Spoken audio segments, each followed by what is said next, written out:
And it's not like they're separate. These it's the same kind of thing. Mm. Well, I mean, I think there's really a role for both, and even now, you know, I benefit a lot from learning about psychological approaches to things, because I just I don't spend all my time, you know, in preconceptual awareness. I spend most of my time in a story. Mm. Well, yeah, I agree. I mean, people, you know, I, I, the old one is it's turtles all the way down, and I say no, it's stories all the way down. There is absolutely always stories involved. Yeah, we are a story making machine. It's just that once we can be in that story making, machine making, but we know that it's story, Yeah, that it's not real, and so, and except for sometimes when we get caught, yeah, we just and then don't we have want to stories. backtrack and say, oh yeah, of course that's story. You know, sometimes that happens too. Yeah, we just want to change it from stories that create suffering to stories that are more in touch with what's actually happening, presumably where there is joy and humor and happiness, peace, calm, whatever words are. And even that, not all the time. Of course. I mean, that's a huge expectation to put on life in a way, that to have just the positive. It's there. It's always there, but it's not necessarily in the story line. Well, it's like a bit of a jump happens too, that I mean, my experience is that shit can turn up and I can feel okay about it at the same time that recognizing that it's not good, whatever is happening is not good, you know. So, but I'm not going to get lost in the not good. I'm going to get lost in the fact that, okay, it's just turned up.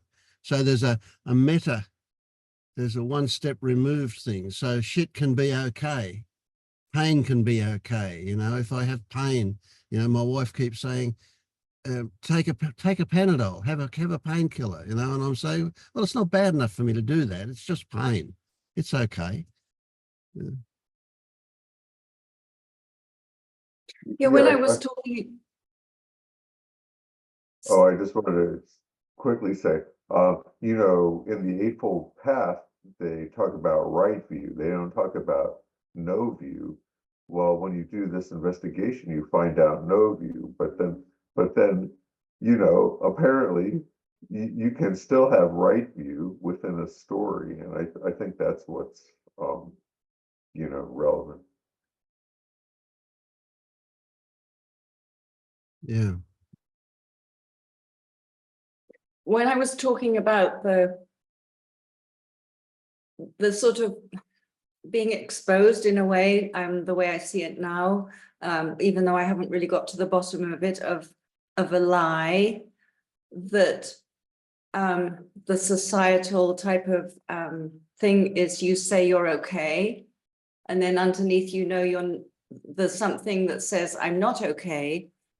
And at the same time, there was a knowing that it was like a double sort of thing going on, because within that, I was perfectly okay.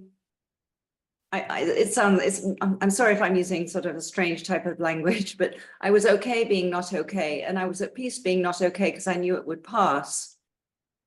But then when somebody came and said, you're not okay and you should be okay because you should be doing things about it, there was instead of it did trigger something that a defensive mechanism came on, saying, you know, how that I have a right, that it's okay, I can be like this, I don't have to defend, I don't have to put on all this time like I'm okay, leave. And so it was, if I had been left alone, I was perfectly fine. But because I wasn't, you know, saying, oh, life is wonderful, it was sort of like a rather, I suppose, subdued type of mood, which was fine. But for the other person, it wasn't. And so then it was challenged. And then a defense mechanism came up. So it just, so it's like there's still stuff there, but it's really hidden. Yeah, that's a good trick, that one. There's that thing of, okay, so at a really obvious level, there's a social thing that says I have to be okay. So when somebody says, how you going? And you say, I'm okay, regardless of how you're actually going, right? If you're not okay, then there's a denial of that, is right. Yeah. There's a lack of, there's an escape from that in a way by saying I'm okay. So it's a lie, right? It's a lie, yeah. But then the tricky thing that you brought up there is that if you're not okay,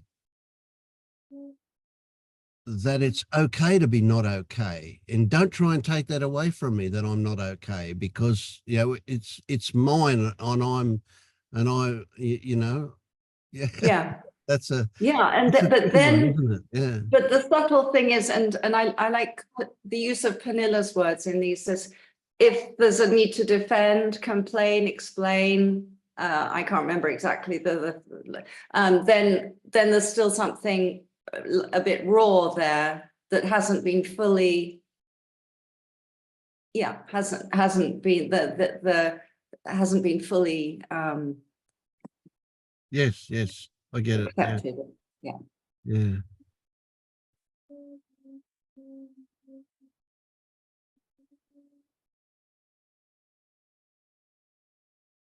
Jeff, I'm curious.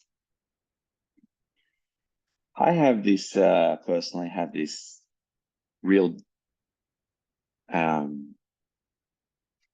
feel this drawing, or this energy drawing me to this nothingness, this meaninglessness, this nothingness. And at the same time, there's an opposing thought train that is sort of trying to keep me in this storyline, these identities that are attached. And there's a real conflict going on. I'm just curious, is that something that you may have come across in your experiences, or is that?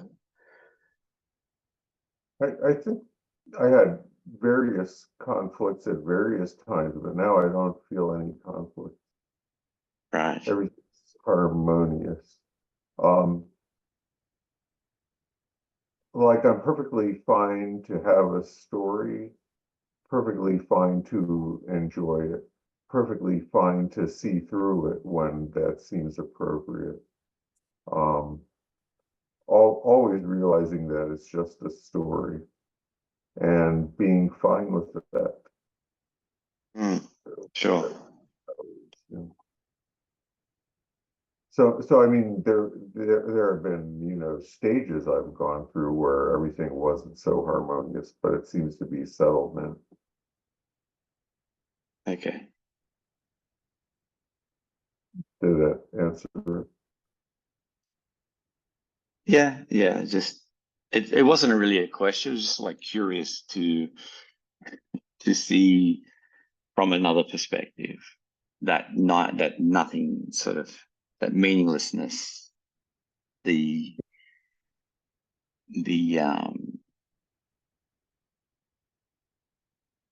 the the So- entirety of everything not having any real meaning.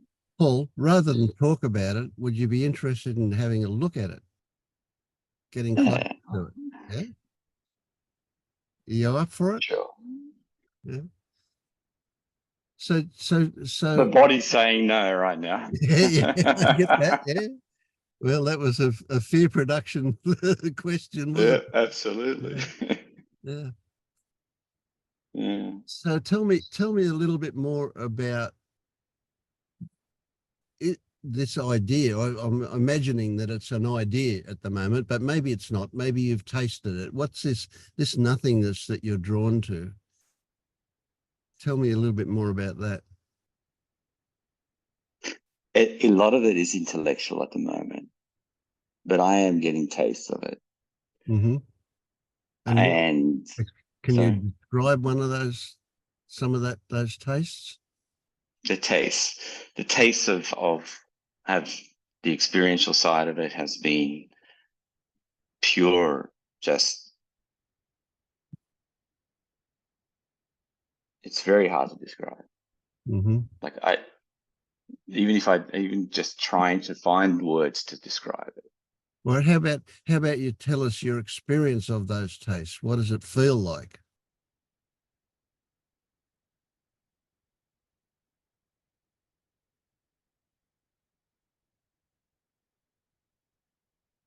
There is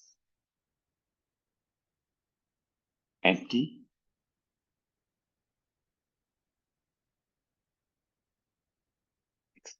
Feels like everything is together, everything is one. And they're only fleeting, they're not continuous. They're just, Mhm. millisecond maybe, or even a second, just enough to recognize it, just enough to Yeah. just to be with it. Know that, not even know, but just to find the right words is hard, but it's just enough to know, I suppose, to experience that. That it actually exists. What did you Yeah. then say that again?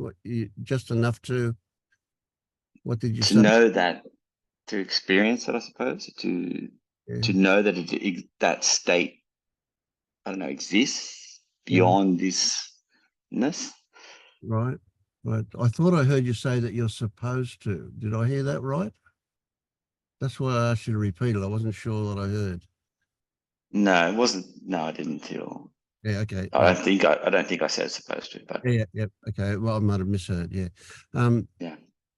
So immediately I've got something going here that says you've got some expectations that you can have more of that, or that it can be more permanent. They're coming in these momentary experiences as I sort of intellectually delve into these. And I've got to say, they're probably concepts without the experiential understanding of it. But these concepts Are they? sorry, Those concepts are somehow associated to your glimpses. yes, I would say so. Hmm. And so, And they're, yeah, sorry, go go. on. No, you go. No, I was just saying, like they're the concepts are about nothing. This is nothing. This whole existence is nothing. There is no existence. And they extend from the self, the realization that the separate self is non-existent, right? So if that's non-existent, then everything else around that doesn't exist. Mm-hmm. And so this objectified world is only a perceived world. Mm-hmm. It's a world perceived by the brain and the mechanisms of the body and the brain. And so if that's perceived, then everything is perceived. Mm-hmm. So what's it perceived from? It can only be perceived from something that's perceived. So it can't be real.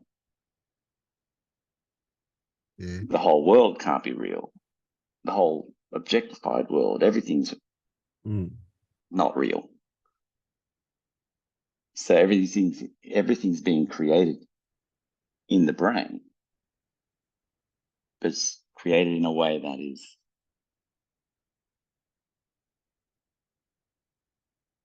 functional for the brain and the body.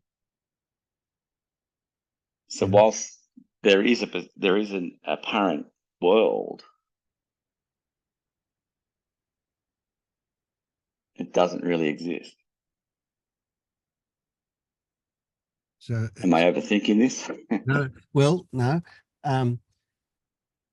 because there's a beautiful flavour to that, isn't there? There's an excitement about a discovery as you do that. You develop that story that you've got, and that I agree with what you're saying. Yeah. But Right. what you're looking for is the experience of that rather than the thought about it. Is that right? I don't think I'm looking for anything. I'm just there's still, like conflicts in terms of still having these identities that are related to existence or related to just being comfortable in this apparent world that we're in. Mm. And these identities are still functioning whilst the storylines are seen through. The identities are still there and Yeah. still functioning.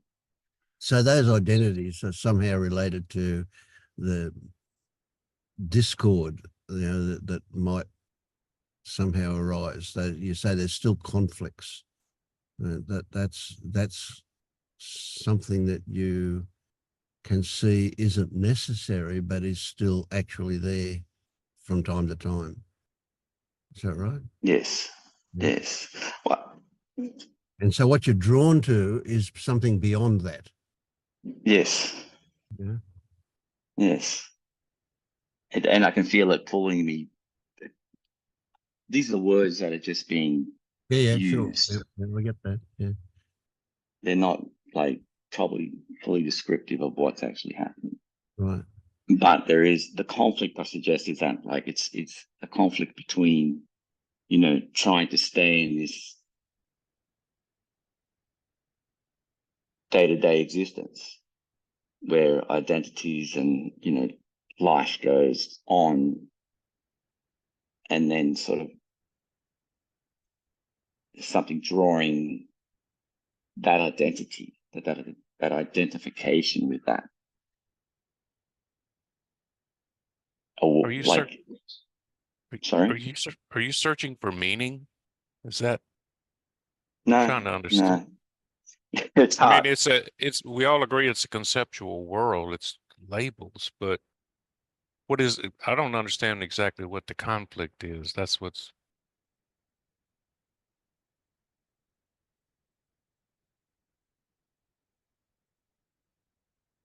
It's probably so there's an apparent existence in this objectified world. So the conflict is there. Where that apparent world is,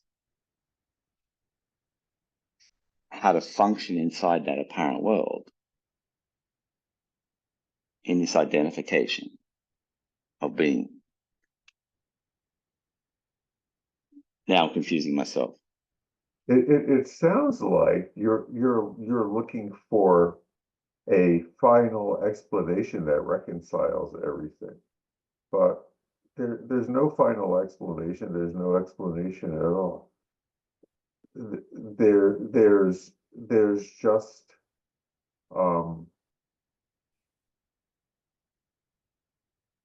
I, I I yeah I I see in you the mind is grasping for something, right? It's yeah. I don't know where to go with this. Um yeah, you're probably 100% correct that the mind is grasping for some rationalization or some type of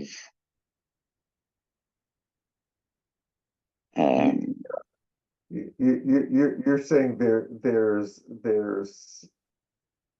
meaninglessness, there's illusion, but then there's this life, which is a separate thing. And what bigger principle unites them in one harmonious whole?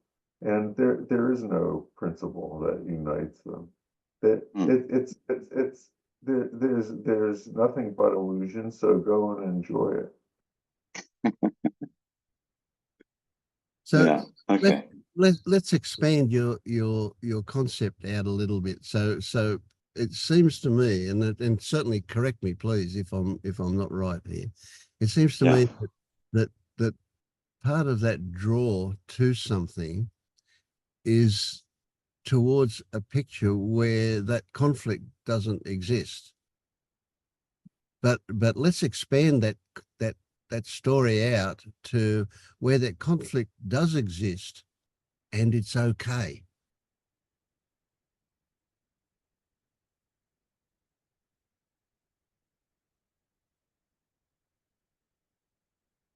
So if the conflict exists and it's okay, which is fine, but is it a resistance that's creating the conflict? Who cares?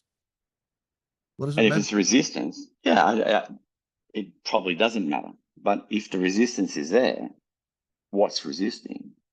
And You don't need to get involved in that. That's again another diversion. If the resistance is there, the resistance is there. And if it's okay for the resistance to be there, guess what? It stops being resistance. See, you're not going to escape from this apparent world until you die. There's no escape from that. So how do we live in it? Or that some saying from somewhere came up just then in my head, of it but not in it, or something. I don't know if that's meaningful, but there. So conflict will still happen until conflict doesn't happen,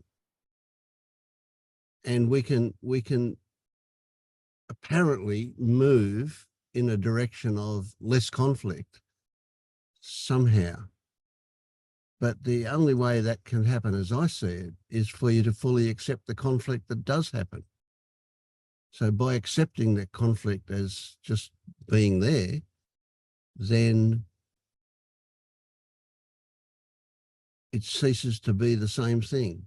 It changes. That acceptance changes it. So because the conflict is resistance, isn't it? It's that's saying, right. I don't want to be in the perceptual world. I want to be in this other place. Yes. I want to offer, a counterpoint, because the way it worked for me is I didn't let go, and I couldn't let go of what appeared to be conflict and contradiction. And I kept pursuing it until in a moment I saw that it could never be resolved, because meaning itself is a mental construct. And there was nothing to build anything on. There was nothing that could be understood and nothing to understand. So I don't know. I might encourage you to keep wrestling with it until everything breaks. I mean, that's one option. That's the sort of the path that I've sort of been taking path, but just to stay with that and stay with that wrestling with these concepts and this conflict Yeah, it's like a color. until yeah, exactly, and just stay with that and just keep working, just keep like when these when these experiences do happen, these nothingness experiences, to be with them as you know, obviously as much as possible, and then to stay in that. So if you're enjoying one of those experiences, Mm. then being human, what often arises is, wow, this is great. I want more of this. Guess what? That kills it pretty quickly, doesn't it? Oh, absolutely. It's just like seconds. Yeah, absolutely. So what Jeff was saying about wrestling with it until it breaks, or wrestling with it, yeah. So we have to be careful. My thoughts are that we have to be really careful that we don't have the idea that it's going to end. What we need to have the idea of is that our attitude towards it is what is going to change.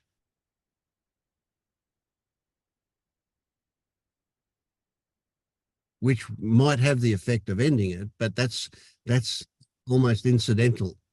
It's not an intention. It's just something that will happen as we get comfortable being with it.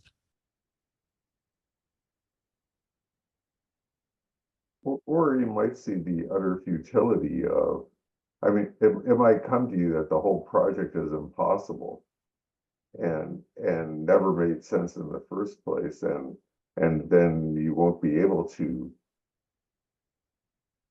fully buy it anymore. You know, and then your attitude will change because you'll have seen something that you can't unsee.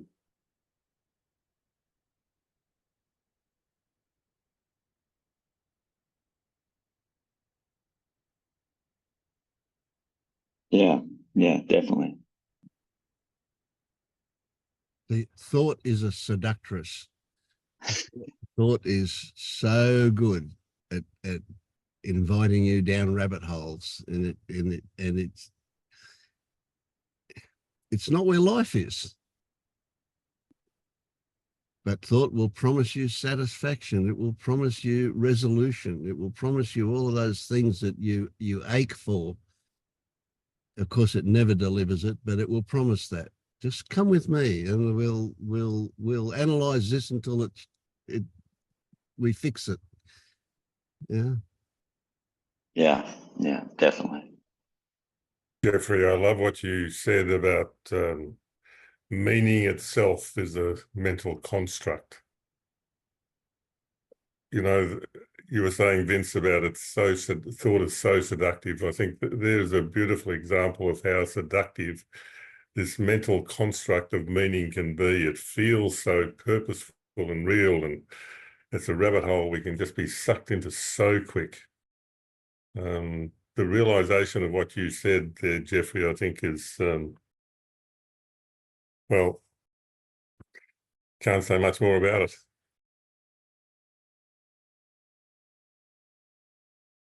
But that's a big one.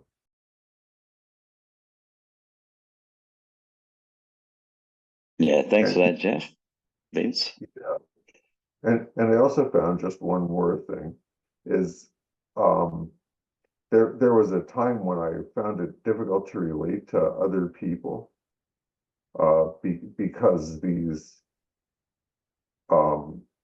insights, you know, basically undercut all of the common human assumptions.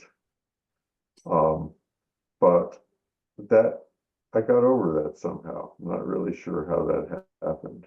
I think by appreciating deeply like that there's only story when people relate, and no one's story has any more ultimate truth than anyone else's. And just by appreciating their energy, you know, their enthusiasm and how they show up and their human qualities, rather than focusing on content. Mm.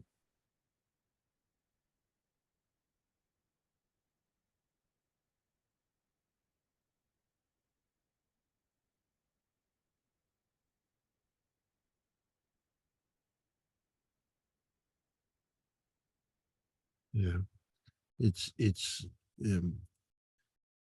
a message a gift I'd really love to give to everybody in the world, and that is that simply what is here is what is, and no matter what it is, it's okay. It is what it is, and it's okay. And any idea that it should be different is where suffering comes from. So it's acceptance of what is.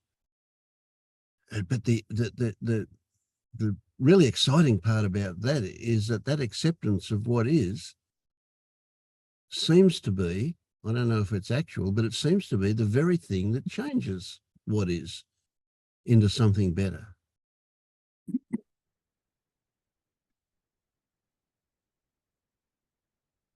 And that's more than a story. That's my experience. The portal I fell through was accepting this, what is.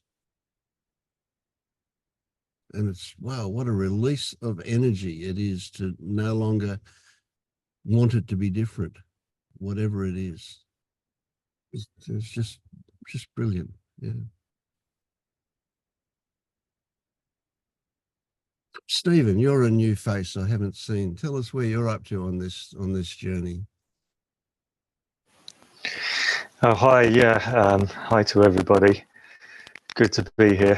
And well, I've been looking into non-duality for about 10 years, and came from before that, was really into the whole law of attraction stuff, and got really annoyed because I'd spent a long time writing this great book all about it, 200-page book, and I was just getting to the sort of final edit stage of that, and then I stumbled across a YouTube video, and it was Tony Parsons, and I just couldn't really accept what he was saying, but I also couldn't get it out of my mind. And from that point onwards, I could not go ahead and publish the book. I could not put myself behind any of that anymore. And since then, I've been going through various sort of teachers, Rupert Spira and Eckhart Tolle's son, and recently I've ended up here through Todd and Pernilla, and it just feels so good now to finally find a group like this where I can talk about these things with people who where I'm not introducing something that's kind of what are you talking about kind of thing to the conversation, but everyone's already there, and it was interesting because just now I've just been smiling because I was realizing that when I was with friends today, and the conversation was nothing about sort of oneness or anything particularly spiritual, but it was okay that it wasn't, and I was just getting this strong sense of it's okay that it's already always it, no matter what's going on and what it appears to be. And so this sort of conflict that we were just discussing just now, it was just really clear just then, and I was just having a little chuckle because it already always is. And yeah, so that acceptance. I mean, and I haven't always been like that, and it doesn't always feel like that, but right now it does. Right. Yeah. Stephen, your audio has got a distinct crackle to it. Oh, Yeah. I don't know if you can hear it, but it just the no. whole time you were talking, it was going duh, duh, duh, duh, duh, duh, duh, in the background kind of thing. Anyway, maybe your earphones are just not plugged in hard enough. Maybe take them out and put them back in or whatever. Yeah. Is that any better?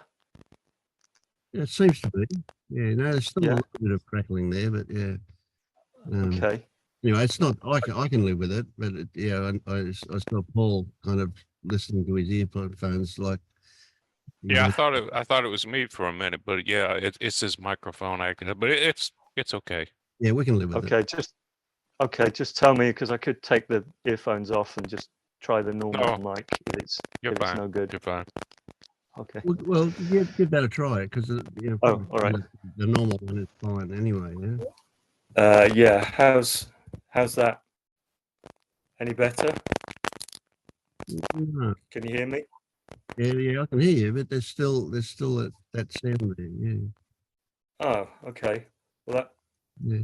I don't know, it must be. It is somewhat improved, but yeah, there's something there. Anyway, don't worry about it. Let's just ignore All right. it. We can live with it. Yeah, yeah. All right. Okay. So yeah, I definitely don't want to see us as non-dualists, at least not as an intention of being non-dual. So yeah, it's just my own personal attitude is that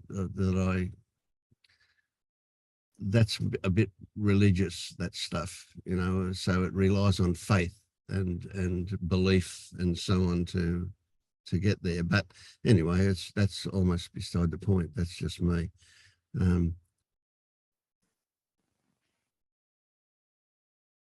But it certainly sounds like you're what I might refer to as ripe for what we're doing here.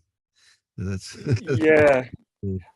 And what you're saying about the non-dualism, yeah, it's feels like a really a change to the idea of it's more about seeing through, more yeah. seeing through the self. Yep.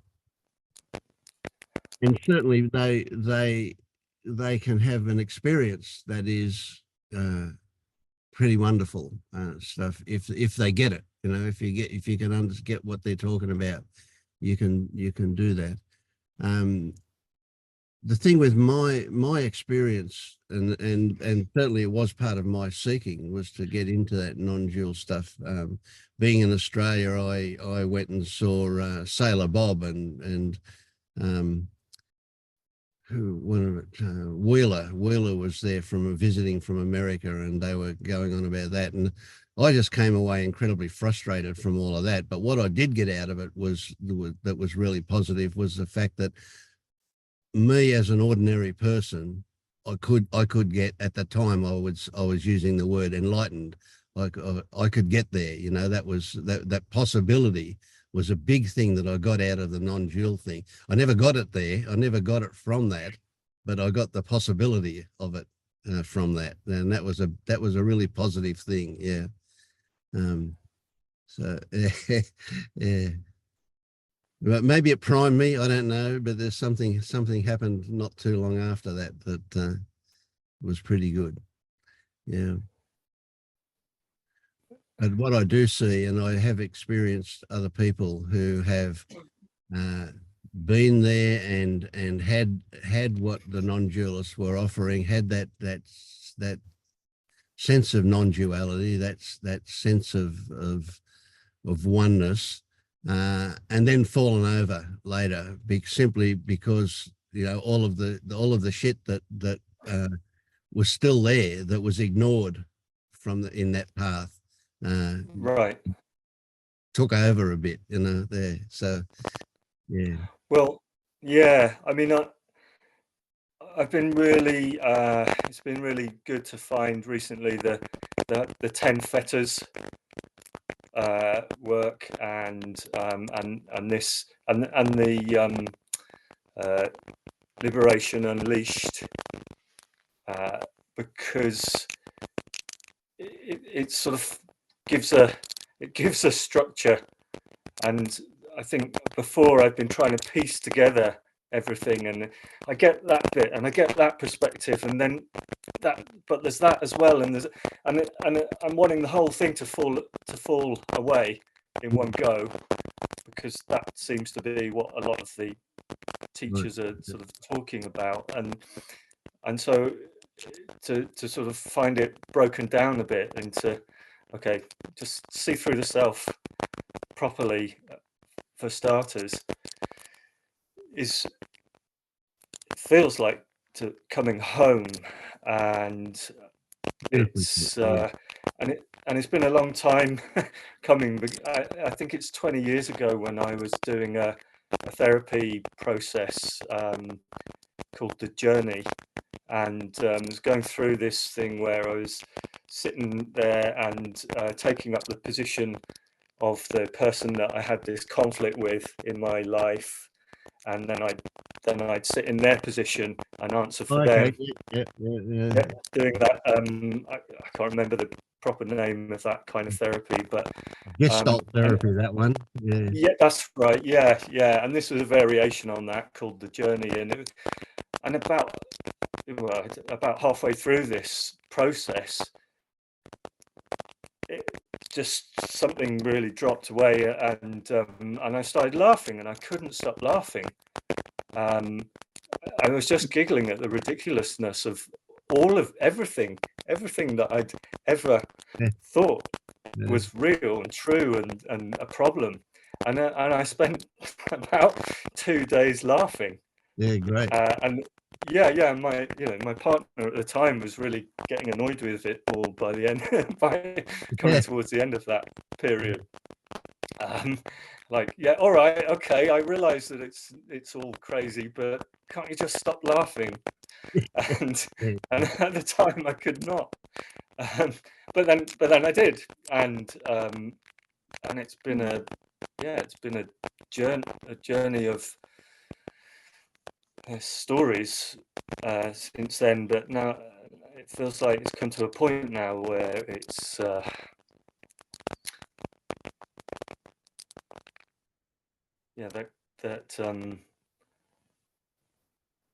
that gateless gate is really really here. Yep. So when you say that, I imagine that you dropped the idea of a self being actual. It's definitely dropping. Where it's and it, right now it's really dropping, in the sense of just what I was saying about the discussion in this meeting tonight already. It's like, there really isn't any time or story or event when it's not already it, and just whether or not that's known. And I think what's been happening is I've been feeling like I should be remembering all the time that it's that this is it, and that I'm not what I thought I was. Okay. So can you see that is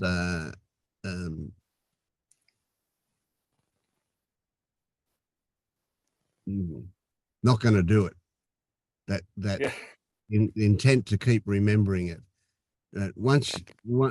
So what we look for is in the beginning even a snippet of experiencing that.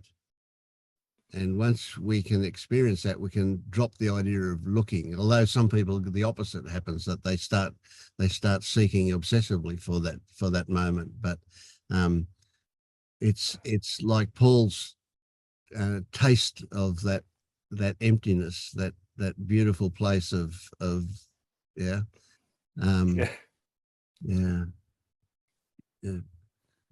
So we want to replace the work of trying to keep remembering something with an actual experience of it. And once we have that actual experience, we don't need to remember anymore. It'll come. No. Yeah. Yeah. Good. It sounds like you're in a good place. I like it. Yeah. Yeah, it's just feel it bubbling in as you're talking. But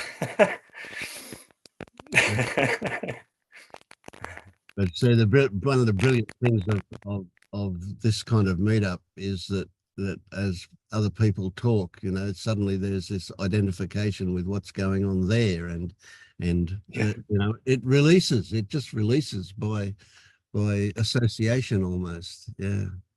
Right. Yeah. Yeah. So how are you going, Dennis? Hi, Vince. Hi, everyone. Good, Vince. Yeah, I think I can't remember, was it last week or the week before the last time I was on? Time seems to be strange these days, but it definitely had an effect. The conversation and I suppose the guided meditation that was it Paul did with me. Feeling a lot of energy. No, I'm going to say energy in the body, a lot of sensations, a lot of just really feeling uncomfortable in the body. The body's sort of bubbling away, boiling. And I think the practice we had discussed the last time was to just be with that, just to stay present and allow what was there to be felt, whatever the experience was. If it felt uncomfortable, not to distract with a drink or a whatever, telly or the phone, and just allow that to happen. So I've been working on that, and will continue to work on that. It feels like it's something I need to do for a while. A lot of energy. I'm having a lot of tightness in the jaw, in the back of the neck, up at my head. Everything feels really tight and kind of contracted. So I don't know if it's like blocked energy. So a lot of being in the body and just allowing the feeling of uncomfortableness to be here with me, and being a bit more relaxed with that and a bit more at ease, letting things happen more naturally. I noticed the last while kind of a sensation of my dad being in me with a sort of a strict no and control and don't do this and don't do that. And lately, my daughter got a cat, and now my other daughter's getting a puppy dog next week. And I think Denis of 2 months ago wouldn't have allowed all this because we already have a cat and a dog. So there's a sort of surrendering to what's inevitable, and I'm along for the ride. But yet, there's an intelligence to it. It's not just yes to everything. It's like there's a heartfeltness to it as well. My daughter said to me, she's the youngest, she's never had a pet, and she said, like, I want to take care of something before I grow up and get too old. And so there was a lot of kind of chatting about it, and then we said, sure, let's do it. So yeah, I think the edges have been rounded off a little bit. Right. Yeah. Oh, I was hoping to hear the word curiosity about what's happening for you. Do you feel at all curious or interested in what's going on? To be honest, Vince, with just at the moment, life is so busy. I'm applying for a couple of jobs. I haven't worked in a few months. I'm doing a course that's full time, with exams next week and prep. It just feels like everything's full on. So when I get a bit of downtime, I'm in the garden, weather's starting to get good. Muck in my hands, and I'm just being present. I've had less time to kind of sit back and just meditate more than I usually would. So I feel a confidence, I would say, if there was a felt sense of how I'm feeling, there's a sort of a confidence that's building. Curiosity. Well, no, you're right. Actually, now that I think about it, when I'm being with the uncomfortableness in the body, there's no judgment. There's no, this is terrible, this is sore, this is wrong, this is gonna, you know, I'm gonna have a problem. It's just, yeah, just see where this goes, what this does. So you could, I suppose you could say that in itself is the sort of curiosity, but maybe I wouldn't have labeled it that way. Yeah, sure. Yeah, okay. All right. Now, something that come up for me just then as you were talking was, yeah, what we're talking about is life. If you know, as a metaphor, it's life, right? It's not something that you do when you've got a moment, right? It's not something you do at all, actually. But what I would encourage you to do, the words come out, you know what I mean, what is to have a part of you that kind of is one step removed from what's going on, but watching what's going on, even when you're busy, even when you've got all these other things happening. Just notice from time to time this other part that's kind of a little bit removed at the back of your head, that's just watching what's going on, because we don't want this to be a part-time thing that only when you meditate or only when you're in the garden or in nature or whatever. It's all the time, right? But we'll move into that as things allow it to happen. So just the idea that no matter how busy you are, that watching is happening, but you might only realize it from time to time, and that's okay. Yeah. Yeah. I think when you, as you say it, Vince, I think that is there. I think in the Right. past, when I did some counseling a year back, there was a worry that that was a sort of a dissociation, that I was able to say I can be back here in a sort of a silence and an okayness, but worried that that was some sort of a disidentification from life. And I remember the guy saying to me, but everything's okay kind of in you, but what about outside you? And that kind of got me thinking, oh yeah, like, so maybe I'm disengaged from the world. And so that was a kind of a worry. But I think what you're saying is always there. There's always that silent watching. And I was reluctant to say, oh, be the watcher, because I don't want to start getting into being the watcher, but that there's a sort of a watching that is Yes. Yeah, happening. good. I Yeah, I put like it very simply as saying you're more aware, you're more conscious, Yeah, you're yeah. more Yeah. just more aware of Yeah. Yeah, you and know, of course this your stuff comes and surroundings. goes. You know, it's not necessarily something that you're aware that you're aware all the time. It's just, you know, you'll be occasionally aware that you're aware, but you're always aware. Exactly. You're Yeah. not aware that you're aware all the time. Yes, yeah, got it. Good one. Yeah. Okay. Yeah. But it does feel like the practice at the minute is pay attention to the body, be in the body, allow the sensations, feelings, pains, aches, movement. Like actually, I was playing. We were playing a card game with the girls one of the mornings after breakfast, and it was a musical thing, music from the 80s and 90s, and I found myself doing this game with the kids, but my legs started to shake, and then my upper body was shaking, and they just thought I was messing. But it was like a sort of release. I just had to keep shaking because something, I don't know if the music was evoking emotions, and I wanted to shake and stuff like that. So it does feel very physical and body orientated at the minute. Right. Yes. Yeah, that's good. Yeah. Dennis, when you first were talking, I think it was last week, there was so much frustration and anger that you were feeling and expressing. Over this last week, how has that been? I'm just feeling a real equanimity compared to that right now. Yeah, I think, Alan, to put it simply, I got that off my chest last week by just, expressing it and saying how pissed off I was. And it's not completely gone, but it's like, I got rid of a lot of it by speaking about it and being frustrated.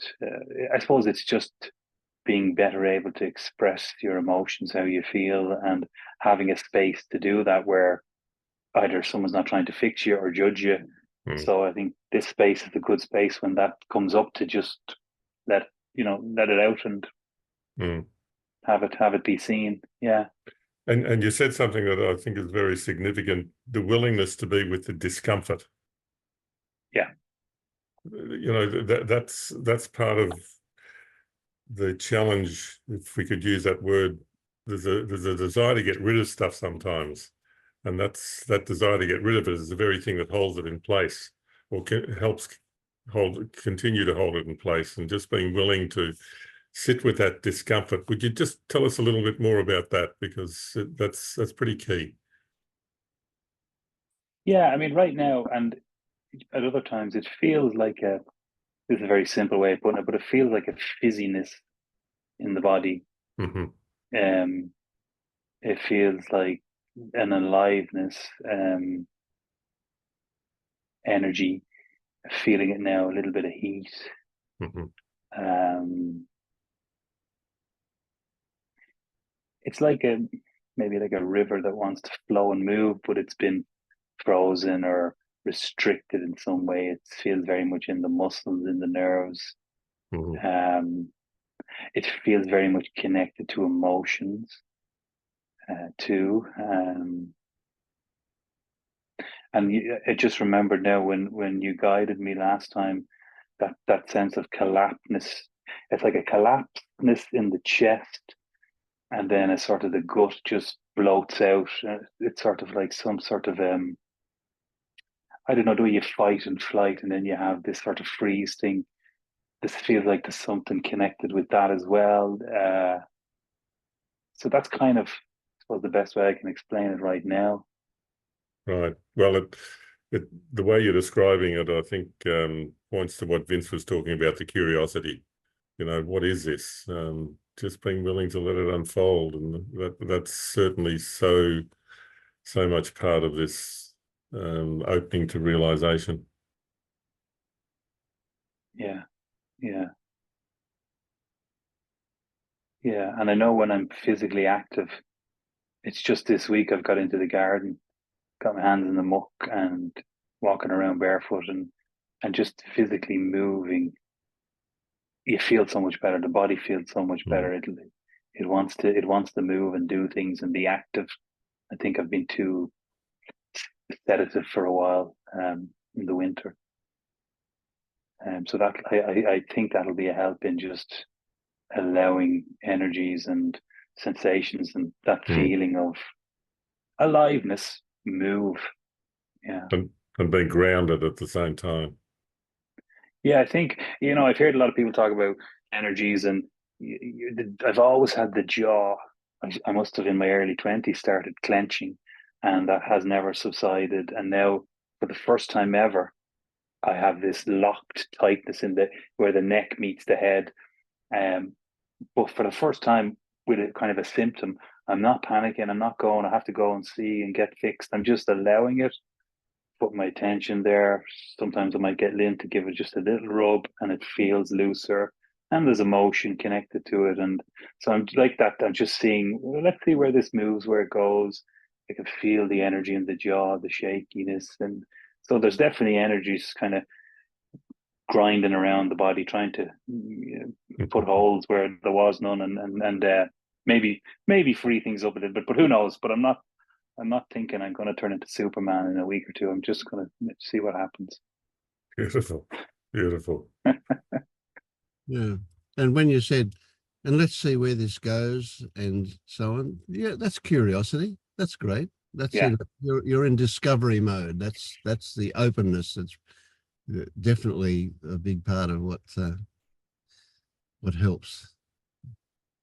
Yeah, that resonates, discovery mode, because I feel like I'm in discovery mode in relation to college and work and applying for jobs, as opposed to being in fear mode or I'm not good enough mode. It's Yeah. more, well, let's see what life has in store for me. Beautiful. Maybe it'll be okay. Maybe it'll be better than okay. Who knows? Who knows? Yeah, that's right. Yeah, I love it. Oh, I think you're in a great place by the sound of that. Yeah. Yeah. Yeah. Oh, Andre, I'm so glad to see you. It's been such a long time, eh? Yeah.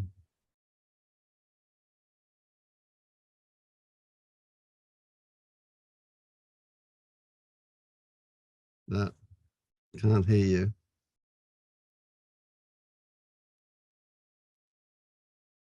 No, you're not muted, but I still can't hear you. Can you hear me?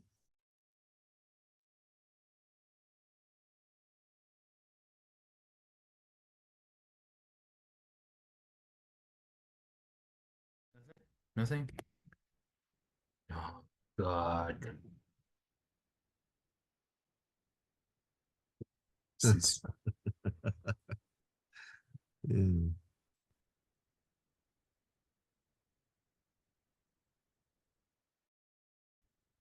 Can you hear me? Anything? Nothing? No bathroom? Nothing? Got a little bit. Yeah, it sounds like you got a really shitty internet. I gotta really. I have to re-log in. Okay. Yeah, no worries. Yeah. Well, while that's happening, Rita, tell me where you're up to. Me? Yeah. Hi. Hi. I'm full of a lot of energy. And it has been today it's been not so good. My mind I think I'm identifying a lot. I do. Yeah, sure. Yeah. Yeah. Last time, After last week it's been like yeah. yeah, it triggered something. Right. So tell me about the response to that. What happened with that triggering?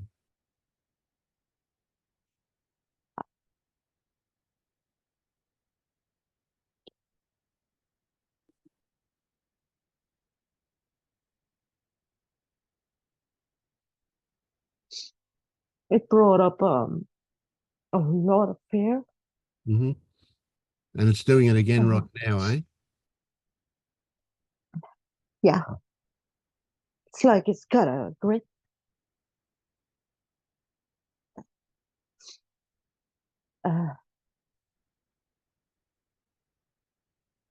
And I've had it's a lot of thoughts like don't go there, don't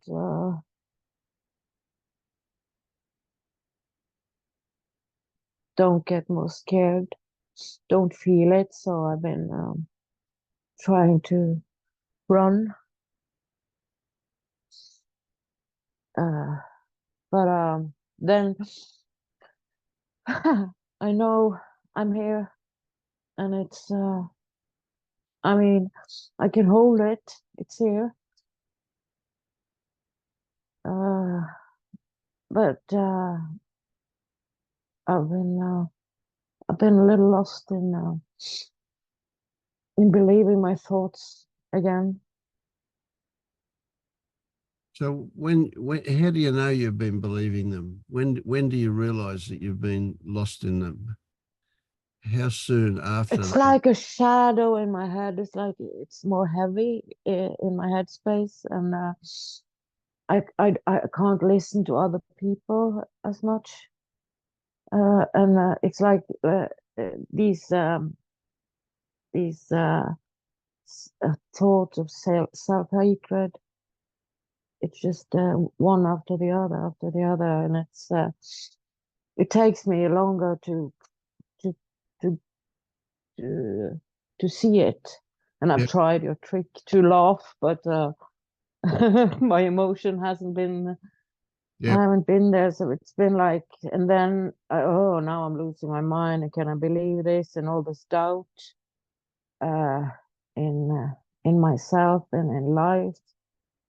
And then I watched some videos, and this that we don't have any control, and that frightens me because in my story it's been painful mm-hmm. and a lot of bad choices. So then I get scared, and what if I continue in the same patterns over and over? that frightens me, and it's like I've been a bit lost this week. Hmm. Well, it's been 2 days now with sunshine, so I'm kind of trying to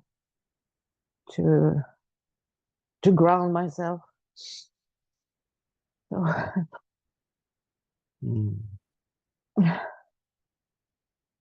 Sounds like a pretty painful experience you've been having.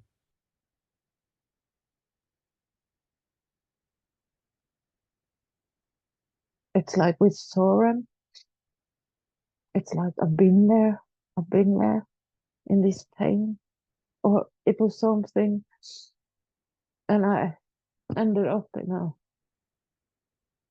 psychiatric hospital, and that's the memories, and I'm so scared to be locked in. So when the thoughts comes that, oh, you're going crazy, it's like, I've been quite confident that that's not going to happen ever again. So it's just this last week, it's been like coming back. Maybe it's trying to, what it's trying to show me, it's, I don't know. So being crazy, losing your mind, right? Yeah, I mean, These are something you've actually experienced in the past? yeah, it's I didn't lose it because it's here, but Yeah. I've been I lost a boyfriend 12 years ago, 13 years ago, in a fire. So that experience, watching this cabin burn, it was too much for me, so I just disappeared for a couple of months. Yep. Yeah, And that's when you coming went to out of the that. hospital? What? Yeah, and when Yeah. when I came out of that, it was quite frightening. When I came back to like reality, Mm. and then so So so tell me what was really bad about that experience? What was so bad about losing your mind and having to go to hospital? Was it painful? Physically painful? it was extremely scary. What was scary about? Yeah.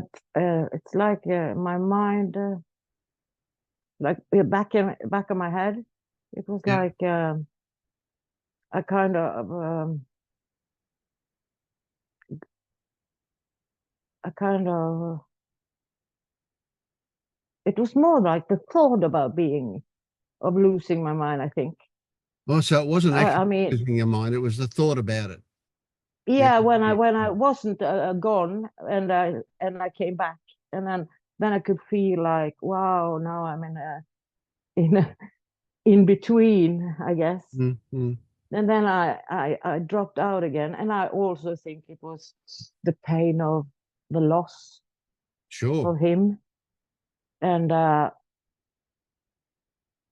yeah, guilt. No, it was a bundle of things. Mm. Of course, these Hmm. are always more complex, aren't they? Yeah. Yeah. So But I is think this being locked in and not being able to go out and fresh air was a big one too. yeah, I can imagine that's pretty uncomfortable. Yeah. So is it Yeah, the memory of this that you have that that is a constant threat? Would that be accurate? no, no, No. no. Okay, good. It just got activated. It just got activated with Soren. I Right. mean, it was like a huh, it just like I was filled with this fear and this hopelessness and this what's the point? I want out of this.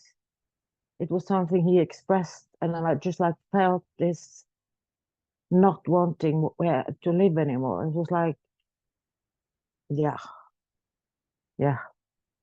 it was not that hospital. Mm. Yeah, you're right. Mm, yeah, So not that was wanting to live. under there. It's something else. Yeah, yeah. I imagine that's a way of you imagining that you can be free of suffering. Yeah. Yeah.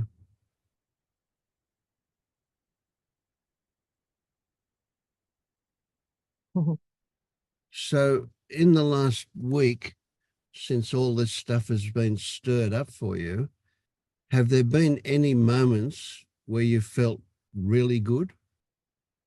Yeah. Couple of moments? Yeah. It hasn't been all week, but it's been resurfacing. This Yeah. I've been more good than not, actually. Oh, okay. But Okay. this fear has been just like popping up. Yes, of course. Of course. Yeah. Yeah. And in a would you see that dream. as a bad thing or a good thing? No, now when I'm out of it, just like now, I'm curious. What is Yeah. it? What Yeah. When the fear pops up, when that thing pops up again, do you see that as something that you want to avoid? Do you see that as a bad thing, or do you see it as something else? I've always been seeing it like a bad thing, like Yeah. Okay. something. I mean, obviously But it's not present. this week, now, yeah, now it's over. It's just like comes like shush. Yep. So it's I don't get stuck Right. Good. in it. So when it comes like that, what do you think it's trying to tell you? Yeah, that's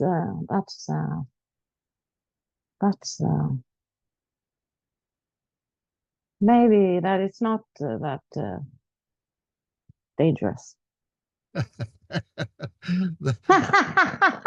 That would seem like a pretty big thing to me. Yeah. Yeah, maybe that is it. It's not that dangerous. Yeah. But Maybe that's but it. the fact that it's there would suggest that it's expressing something that's been held in there somehow. And the fact that it's coming would suggest that it's getting out, if you know what I mean. Yeah. Yeah. And I've been using, I mean, my life with all this drug use and running and escaping, and I can't feel this and I can't feel that. Yeah. But I can. Absolutely. Yeah. So would you say you're stronger than you used to think you were? Yeah. I'm surprised. I'm Surprised. still surprised. So you're discovering stuff too. Yeah, a lot. Great. So it wasn't a bad thing last week. It was just like I thought I could decide when to feel this fear. Yeah. This control, wanting to control life. Yeah, sure. Absolutely. Yeah, That's but pretty it's funny, okay. isn't it? Yeah. Yeah, I'm going to feel this fear, but not yet, Yeah. Good work. Yeah. Oh, thank you, Vince.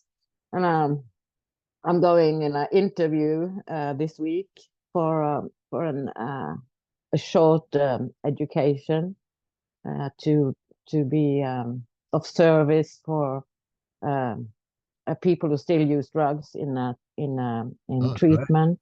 great. Yeah. So in Norway they use previous addicts or addicts in recovery. Sure. So Well, I'm pretty smart. quite excited. What? Yeah, I good think stuff. maybe that stirs up a bit of yeah, Oh insecurity yeah, and yeah, you're brave enough and whatever. Yeah. Look, there's nothing will help you more than you helping others. That's brilliant. yeah, I love it. I love it. I love it. yeah. You think I do I just this? It hope. helps me. You know, it's great. Yeah. Yeah, yeah. I'm looking forward to that. Yeah. I'm Good stuff. Yeah. crossing fingers that they like me and that I can come in. It's a lot of many who apply, but Yeah. Yeah. it is yeah. If it's meant to be, it's meant to be. Yeah. I'll do my best. Absolutely. I love that. Yeah, Good one. yeah. And I think I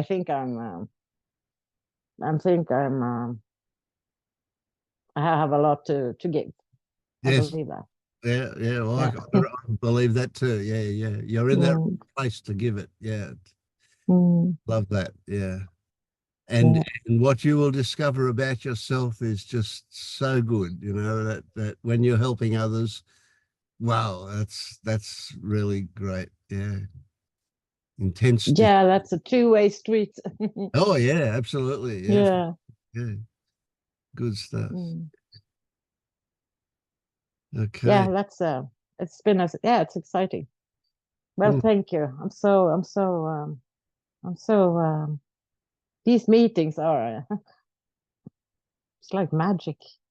Yeah, yeah. Well, you can thank everybody here. That's we all Yeah. help each other. It's brilliant, isn't it? I mean, Yeah. like rehearsing on being authentic and showing my true self. It's Yeah. who how I am and how I feel. It's marvelous, and I can feel that when I'm seeing my daughter and friends that I can take it with me. So it's helping a lot. Excellent. Excellent. Yeah. Yeah. Wonderful Yeah, journey. thank you. It is. It is beautiful. Yeah. Mm, Thank you. well, thank you. Uh, so let's try again, Andre. How's our audio now? Is it better now? Oh, perfect now. Yes. Oh, oh, wonderful. It's Yeah. just Vince, I was so excited and I started, saying something about, how excited I was and then to realize that my microphone wasn't working and then I realized my computer was freezing and then but this is like one of those high-end Windows machines and it just kind of highlights the way I think my life is sometimes. Like you're about to enjoy something and then it just doesn't happen for some reason. Like instead of being able to participate, to like fully sort of, dive into this ocean of whatever, it was sort of boiling and then nah, not for you, not now. And it almost feels like I'm doing this like to myself in a way and I think it extends into a bigger pattern of like, and I've seen this in my life recently, is like I'm sort of trying to make things happen. And I know you guys talk about, there's no one doing it, there's no agency, la la la.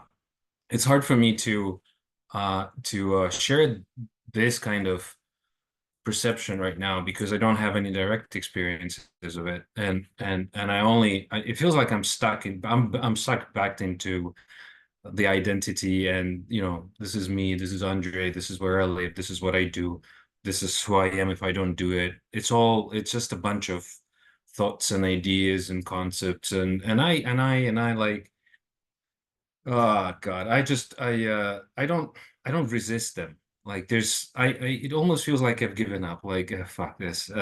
Yeah, sure. But then I even feel like when I say like yes to this, it still doesn't happen. It's still not nice to me. Like it's like you would expect. Like I'm resigning. Like I'm not resisting the whatever life is giving me, and life is, and there's nothing changes. Like I mean, I would expect to change something to change, and to life to become better, to things to start happening that I like, as opposed to those that I don't like. But but somehow they don't, and then I feel like you guys are and I think one of the reasons I was avoiding this group, well, apart from obvious reasons, of course, but or objective, but I mean, I don't know, was that I don't feel this kind of whatever, seeking subtlety, looking for whatever's beyond. I feel like I have. I feel like I have resigned. Not me, but like there's no more. Like I know it's there. The door is there. It says on it, non-duality, awakening, no illusion, end of matrix, whatever, whatever. I mean, it's. But for me, it's just a door now, and before that, I was sort of trying to open the door, but now the door is like I for some reason I've given up, and um I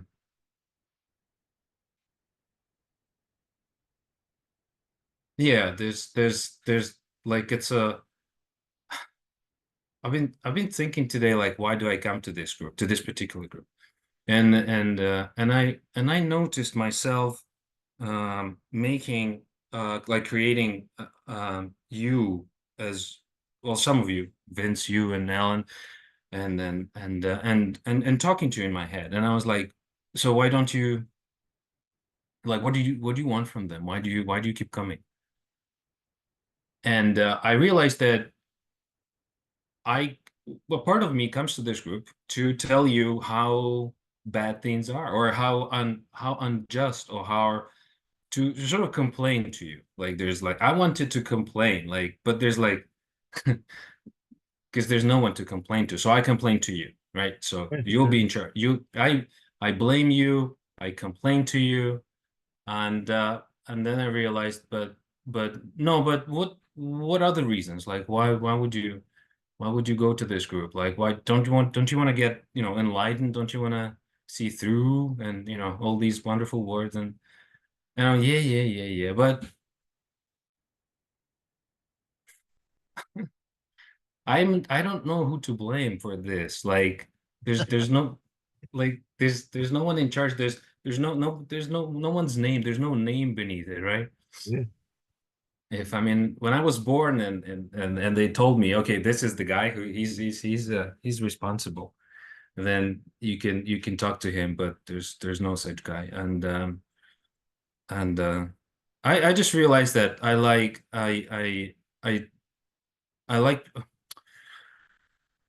something happens to me when I'm around people, and I have to be around people, but also there's equal part of me which says, oh, I don't want to be around people. And every time like I was listening to Rita right now, and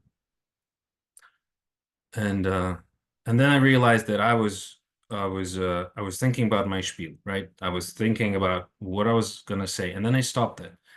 And I just don't, you know, it doesn't matter what you like, why would you prepare for this? Because it's all about, you know, what happens to you in the moment. And then I'm listening to Rita, and then I start feeling a lot of pain coming up, and whether reflected pain or my pain, I mean, I don't really know. And then I look at you, Vince, and I was like, but how did you like, you seem so clear to me. So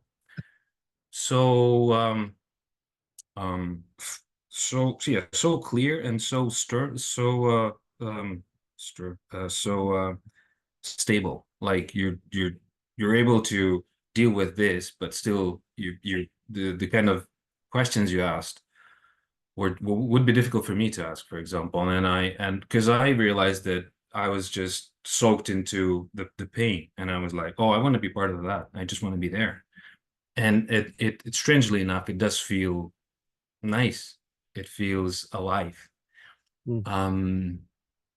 But I just realized that all other parts of me disappear. I just become all of this, you know, me is just this whole pain, and I don't have an agenda, I don't have desires, nothing. It's just, and I think it's one of the reasons that I avoid people is, and actually signed up for like a training course, and there was a small group, and I only showed up for 1 or 2 classes, and then I just said to the trainer, oh, I don't want to see this. Well, I use some, swear words, but like I don't like this group. I don't want to see them. This was for the first time in like years that for some reason I just didn't want to deal with them. Like I didn't want to see these people listen to their problems. And I'm glad that there are people in this group who do this. So I can be just standing in your kind of shadow in a way, so that I don't have to deal directly with maybe my pain and their pain. Andre, I want to say two things. One is I'm really, really glad that you're here. Now I can see why I feel that way. Well, I can see part of why I feel that way, and that was because of how we left when we last, not last time I saw you, but when you left, when you didn't come back anymore. That's one of the reasons why I feel so glad that you're here. But the second thing is, and I don't have any explanation for it, I love the sound of your voice. I love the way I don't know, it's the pitch or something that you talk about that makes me feel really good. I really like the sound of your voice. And I don't care if you want to just come and complain. Do it. I love it. Just be here. Yeah.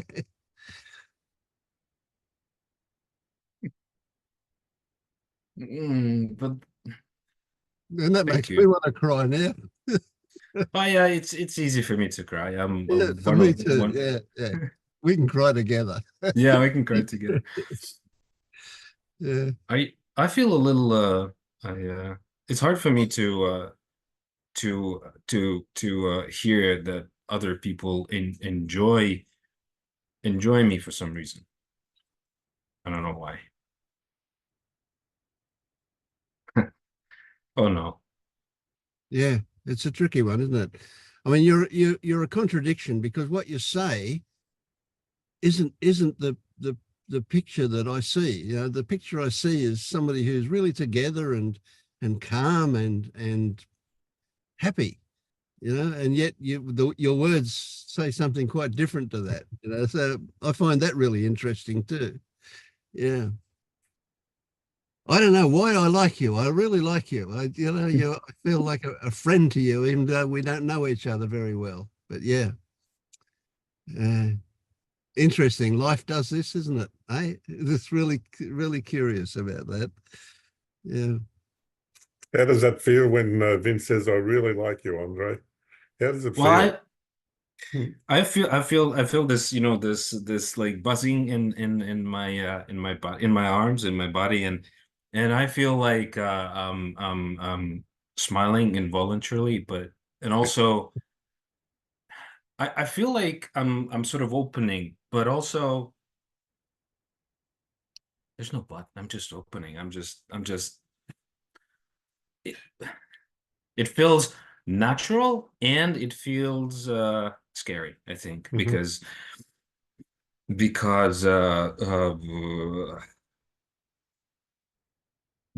what scares me is what happens when you become so full of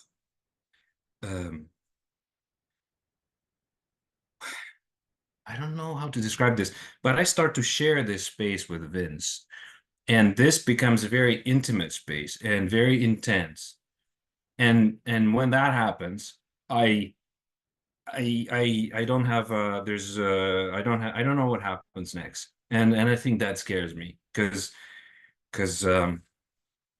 I don't, well, I don't know why. Maybe it's the memory, maybe it's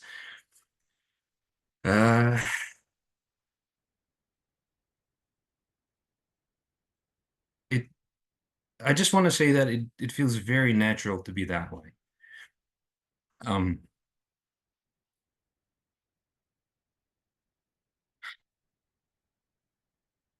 But there's something that, like, the tears are pointing at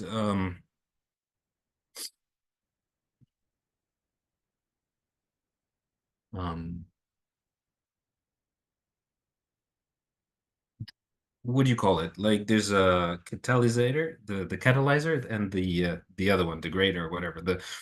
So I feel now that this part is coming up, the one that breaks it, the one that sort of, puts a lid on it and breaks this whole kind of expansion and this whole kind of I mean, I could use love, I could use joy, I could use bliss, but not just my bliss. It's a shared bliss. It's like, it's me it's me opening up because I am next to I'm with someone who is also opening up. I don't know, maybe maybe that's, maybe for me it's a new well, it's an experience that I have been closing myself from in my life, and maybe it's just natural, and many people just feel it that way when they're together, like friends or family members, that they really,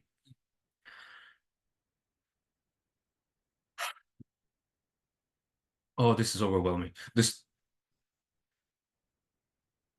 Maybe it's overwhelming because these muscles in me are not, and I'm not trained. I haven't trained this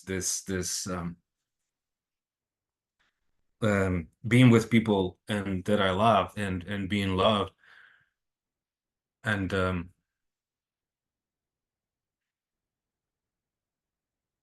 it's just more safe. It's just safer for me to have it every now and then in small bits, like we just did with Vince, but like 5-second clip, nothing more. Because if I let, if I don't know, because why, it's just, I don't know, it's just, I realized that this is safe, and I realized that if I could, I would just fucking, I would just dissolve. I don't want to, like, I don't know why I'm resisting it. Like, is there is there a point to resist it, or is just, give yourself up to this and let it, let it kill you, let it love you, let it dissolve you, let it transform you, let it I, or just, be serious again, just go back to your normal. Fuck, I don't know what it is. I don't know why it is happening. Not that I'm dying to know, but I just wish that I could explore this more. Yeah. Man, you're doing it. You are doing it. Yeah. And I just love your openness. The fact that you're able to just put yourself out there is brilliant. It's just fucking lovely. I just it breaks me up. It does.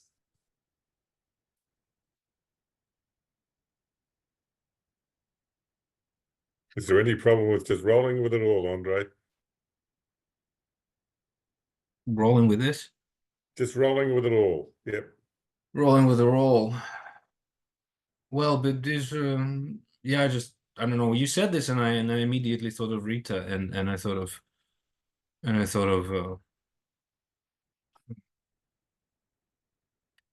pain, and I thought of.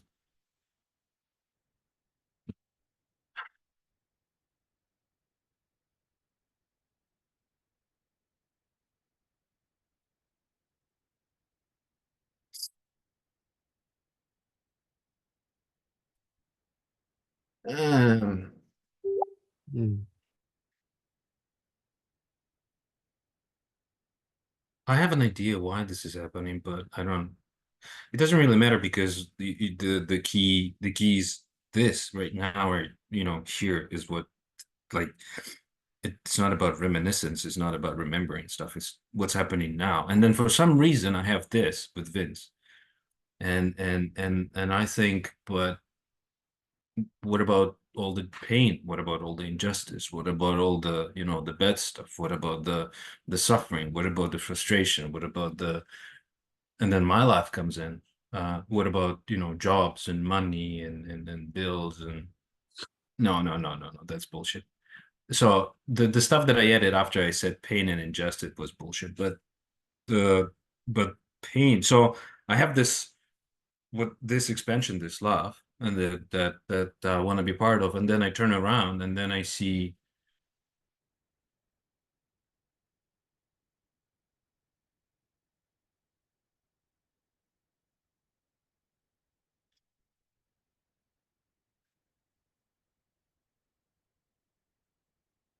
I don't know why, but it just brings up so much tears in me. Thinking of that when I turn around, that there's this other side of life which is more not so much about expansion and flowers and bliss and it's more about all kinds of sufferings, all kinds of pains. Yeah.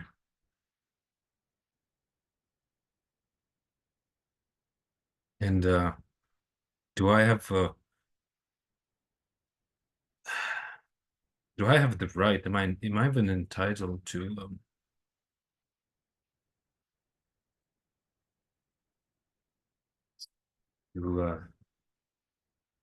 go into this um careless careless, you know, love and expansion and joy when life is yeah, when other people are suffering.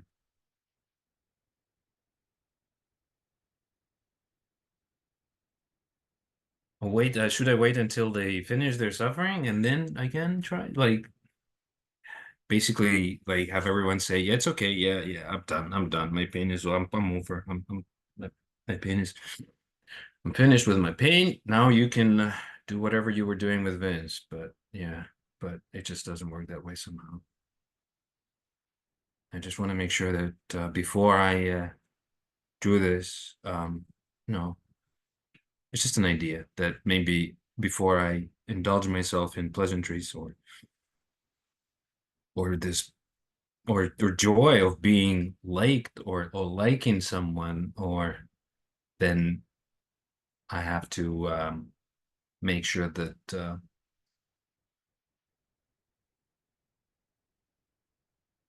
I have the right. I'm entitled. Yeah, it's justified. It's yeah, yeah. Well, it's a big hello to my mom, I guess. But, uh,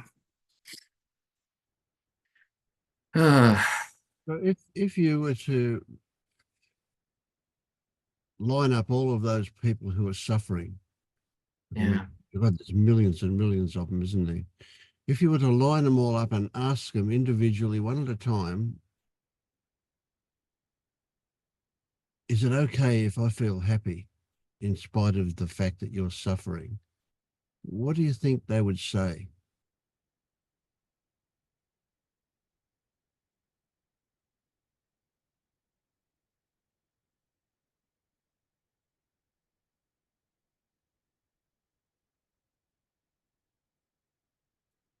Mm, Would they it say, really depends. It really depends. It really, like, I'm not getting it just one type of answer. It could be, it really depends on what kind of hardship the person is going through. Some might just say no, some might just say yes, some might just say like it really depends the where I'm coming from when I say this. It's because when I say this and it amplifies their suffering, they will probably not be happy.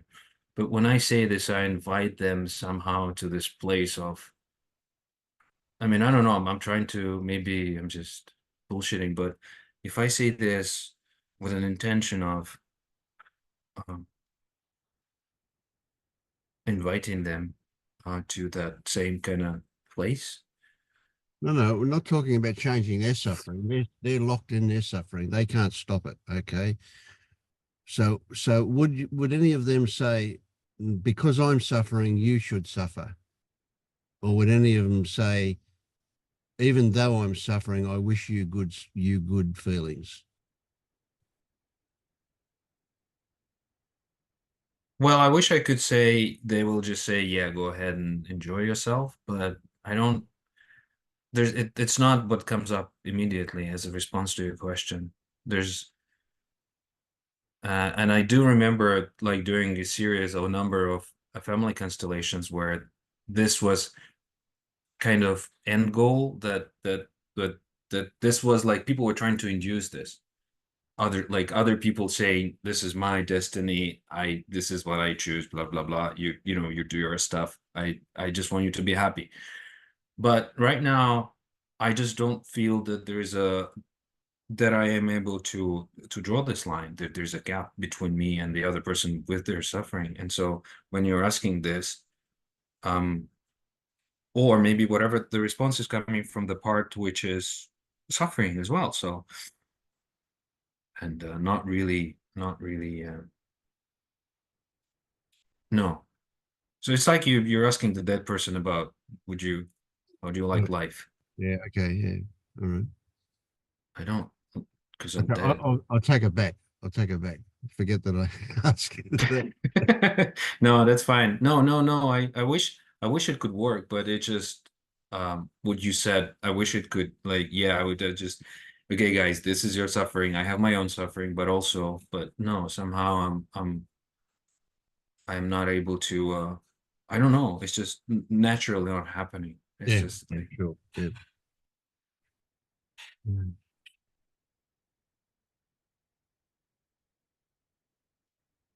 Andre, in let me put it this way: in seeking freedom, who would you look to? Someone who's free, or someone who's not free? For pointers.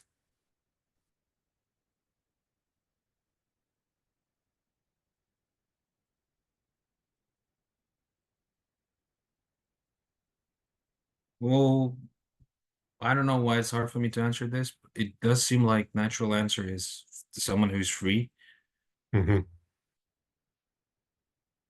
but there's doubt. Right.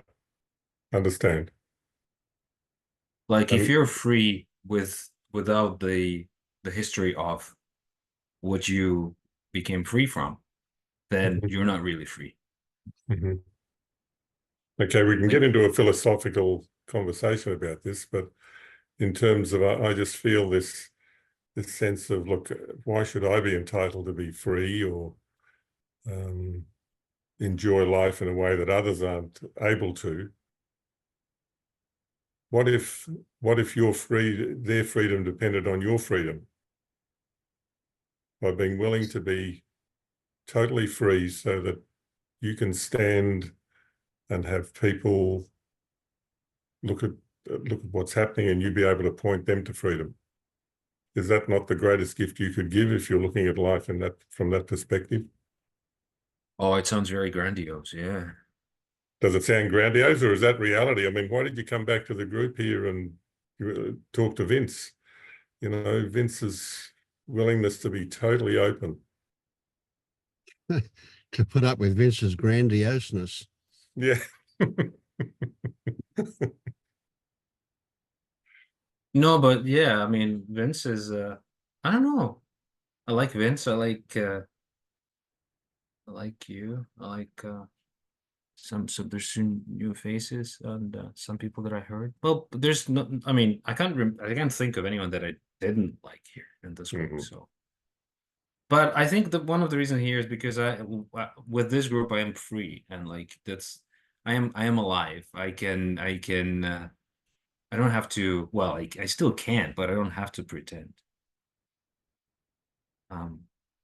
And whatever's happened in the beginning of our conversation, I wish I could explore this. I wish I just just, you know, just go and you know, almost feels like, I don't know, skinny dipping or like you just go wild. But no. Yeah. Yeah. No. I'm getting a picture of maybe a feeling that oh, the complexity in you is just phenomenal. There is just so much going on at the same time, and it's like opposite views both being held equally all over the place. You know, there's just, it's just, I'm almost overwhelmed with my imagining of how much is going on in you all the time. It's just flat out, big time. Yeah. And so I guess what I want to say is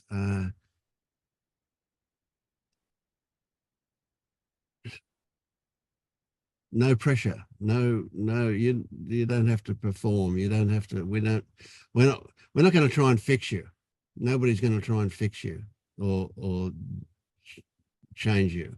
We're offering, just by our mere existence, we're offering whatever comes up, and we're happy with that. So, yeah, I'm just glad you're here, and I just want you to keep coming, and I don't care what happens. If you go away at the end of, if there is an end and you go away and nothing's changed, that's okay too. I just like you being here.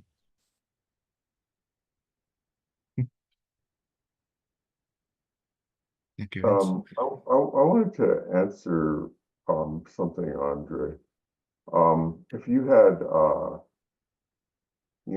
child and they had an opportunity to be happy and you couldn't be happy, but would you wish that for them?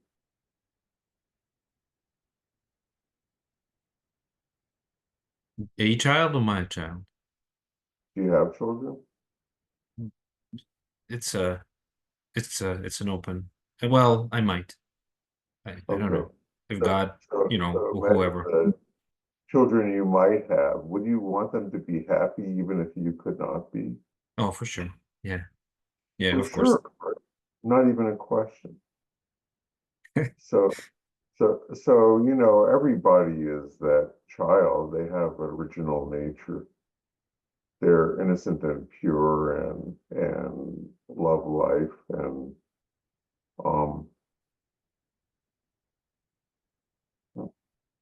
and you are no different than any of them. No. And so what is it in you that doesn't wish that for that beautiful part of yourself?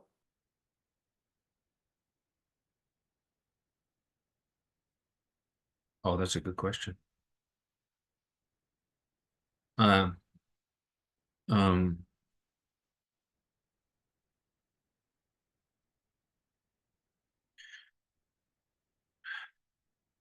I don't think I can give a clear answer to that because it's not a clear kind of figure or sub-personality or whatever they call them. Yeah. But clearly there's someone who doesn't want that. Well, who doesn't want that for me. Well, there's like someone inside it. There's part of me that doesn't want me to have an easy, or that doesn't want me to have a cheerful, relaxed life full of enjoyment. Somehow I don't know why. It just there are words like stoicism and seriousness and stuff, or maybe it's just the ancestral kind of memory, but I don't know. It's just so deep in me that I cannot differentiate. I cannot distinctly point at this figure and say, oh, this is the person or collectively several persons that are not that want something else from me, not being happy. Yeah, I would suggest that you learned it sometime in remote childhood and you haven't yet seen perhaps where that lesson was learned, but it's not good. Maybe it can be addressed psychotherapy or something, but I mean I don't think that's beyond the scope of awakening or whatever. That's something that needs to be addressed, I think. Well, I've done some therapy, and right now I'm just on a sabbatical. Let's call it that way. I've tried different modalities, but right now it's just at some point I just realized that it's not. It's just we just seem to be doing circles. So, but yeah, I thought originally that awakening or seeing through this would help me, at least give me more clarity, like, oh, this is what's happening. Oh, this is what you're doing. But I'm not able to reach that point where I can clearly see this is what you have in this is what I have in the moment. Like in the moment I have this joy and I have the suffering, and I lean towards or linger towards the suffering. Why? What is I mean, and all the right questions that I would ask to get to the bottom of it. But I don't know the questions. I don't know what is it the right thing to be looking at, or is it like, am I distracting myself, am I diverting, blah blah blah, and so it just gets, you know, delayed, postponed, and I just keep living whatever I'm living. Well, I hope it's okay to offer sneaky advice. I'll tell you what helped me greatly is a men's group, and the organization is the Mankind Project. You I mean don't know. therapy groups where with just two men? It's not therapy. It's not actual therapy. It's a men's support group that has a Jungian focus, and we look at shadow and where it comes from and support each other in making it visible, so that doesn't drive us unconsciously anymore, you know. And Do you know of any such groups, or? I do. Can I put it Okay. in the chat? Okay, yeah, thanks. Because I tried a few men's groups, and I at some point I realized that this was a big discovery for me when I discovered men in my life, and I realized that men are not only for, you know, drinking beer together or farting together, or, you know, talking about girls, and I realized that there's so much depth that men can provide to each other. Yeah, that was a big discovery. And so now when you're saying this, I mean, I don't know, I'm a little disappointed because I've tried a few men's groups and they haven't worked out, but yeah, but I'd be happy to try one more. Yeah, it was a great boon to me because I worked through a lot of shadow material before awakening, and so all this that I heard about after awakening, you have all this stuff coming up to deal with that didn't really happen for me. I'm You getting know, ready for my awakening. say it again. That's how I'm getting ready for my awakening, so that when I at some point get it, well, whatever, yeah, you know, yeah, when I get the shift, then I've seen through my shadows, so kind of I think I'm doing similar stuff. Yeah, I wonder how much resistance is a result of, you know, not having done that preliminary work. I just speculating, I wonder. But I've done some, and I've done some encounter groups, and I know that Vince was doing encounter groups at some point in his life, and I think encounter groups are great because they're very raw, and they're very alive, and they're very real and authentic, and that's what I think. That's Jeffrey, when sorry. No, go on. Go on, Andre. So for me, seeing other people being alive and authentic also gives me courage where I still lack courage to, you know, okay, I'll try that, and then maybe it gets me closer to awakening, maybe not, I don't know, but it's definitely gets me closer to being freer. Jeff, what you were pointing to is that the groups that have come into being through the work of James McCleary, is that the? no, this was about 35 years ago, or maybe 40 years ago now. Started in the US, and it was I'm trying to think of their names, and I'm not succeeding, but the seminal book was something like Lover, Warrior, King, Magician, something like that. It was Jungian archetypes, and the basic idea is that boys did not get initiated into manhood in our modern culture, and there were a lot of predictable problems that result from that, because you have men who don't understand how they fit in. There's no Mm. place that they can see for them, and they don't, you know, they're adrift, and there are all kinds of pathologies that come out of that. And you know, they're not properly socialized with other men, so they can't support each other in healthy ways and all that stuff. That's the genesis of this organization.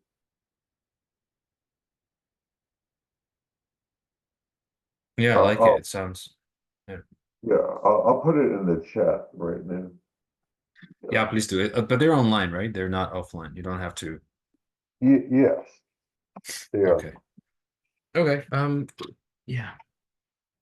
Thank you, Jeff. So I guess that's me. We can move on. Andre, sorry, before we move on. Oh. And I yeah, I actually used to work in some of that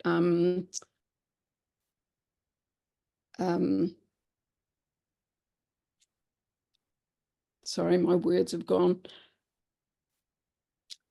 Men's groups and women's groups are doing that kind of work. So yeah, I think that's really important stuff, and I'm glad you got onto that. I wanted to go back slightly and just perhaps reflect something back at you that you said, and then how that related to the question that Jeff asked you.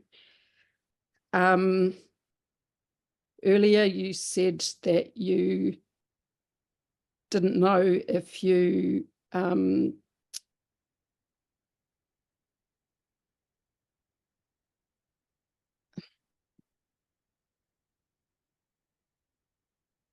sorry, my brain has just gone completely blank.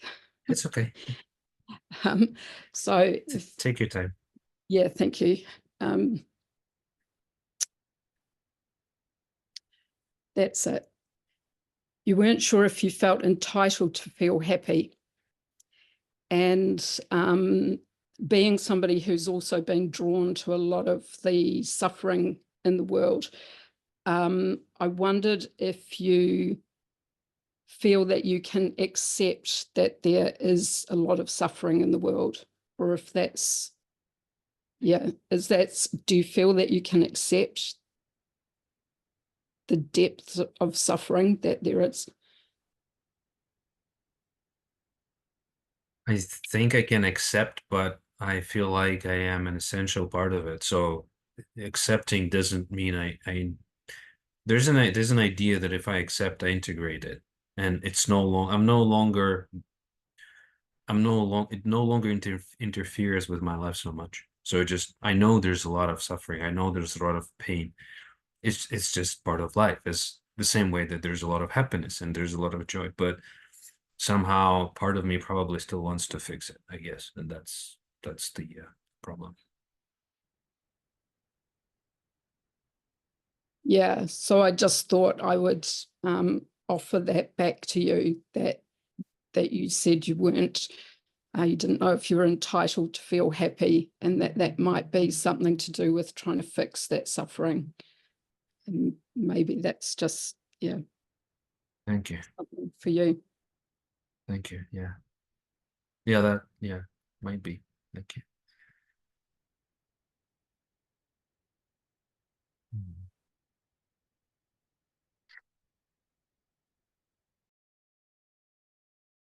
My experience has been that all of my relationships have become so much happier and more harmonious, and I appreciate everybody in my life so much more, and they reflect that back to me.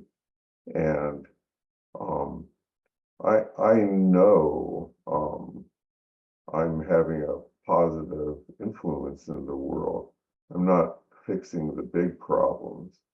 I'm making the lives of the people who know me better, because fix myself, because I'm happy with myself, because I am at peace with myself. I fully accept myself. And I don't, I mean, you know, if I'm not politically active, but if I were, I would want to do it with that spirit of, well, with the right view, not hating, not being angry, you know, offering as much compassion as possible to everyone in every situation. That's what I would do. And I don't think that comes easy. I think it did come through awakening, though.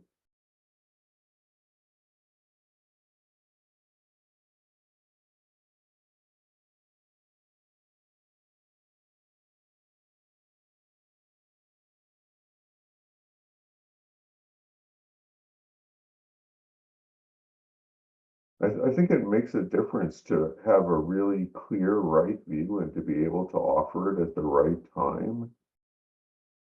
Because people are so wrapped up in their beliefs and their conditioning, and they see things and in such a stark black and white way, and they take sides, and all of this causes suffering for everybody.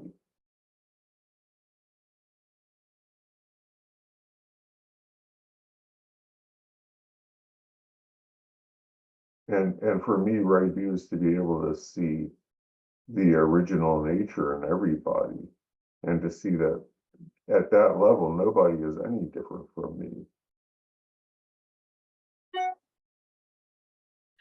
You know, and no one deserves anything but, you know, love and acceptance and compassion.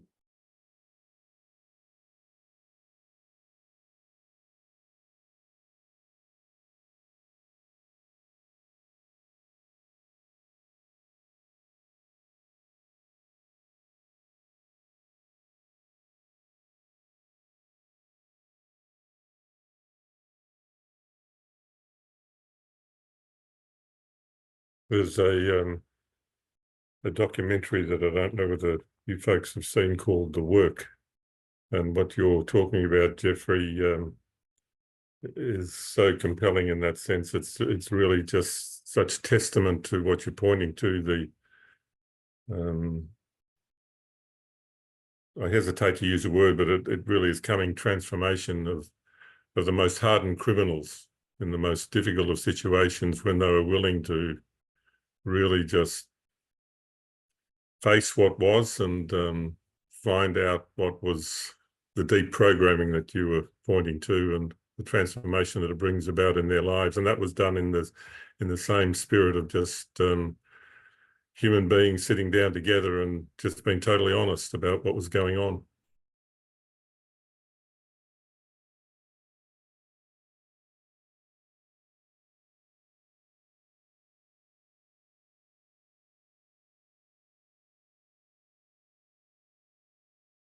And Andre, I just wanted to add, if I can, Dennis here.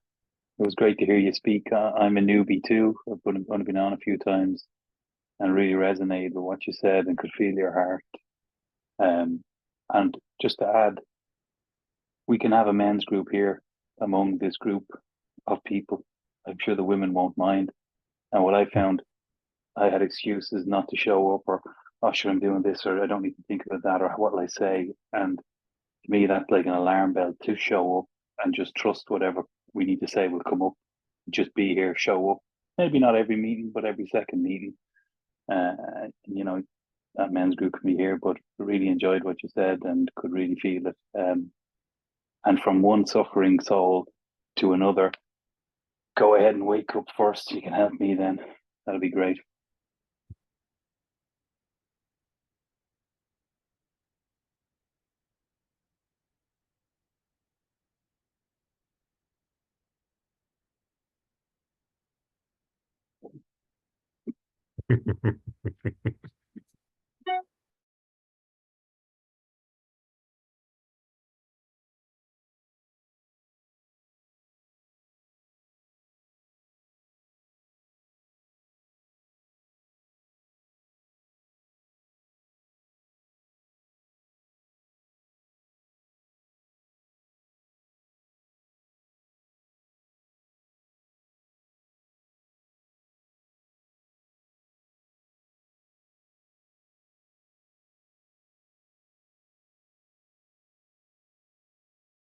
I had this question that I had this idea, and I still do, that once, I mean, you can do years of therapy and look into all kinds of reactive nature and concepts and ideas and beliefs and all that.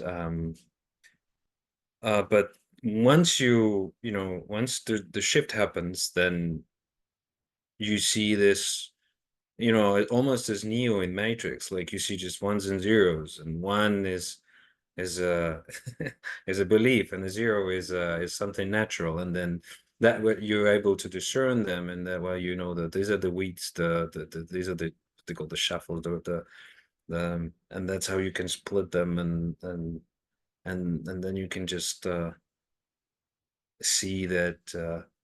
Oh, this is what's happening. Like you have a lot more clarity with the way you live, where you choose to live in the moment, as opposed to being lived by automatic conditioning. Well, not automatic, but by some kind of conditioning and programming that you have adopted, or you have absorbed as a child, or as a, I don't know, as a part of as a member of a group.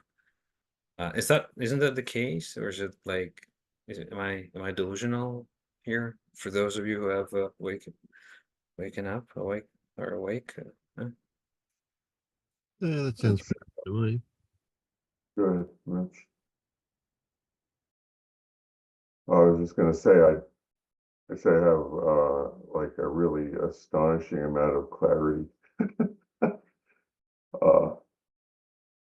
Sounds very immodest. It doesn't matter.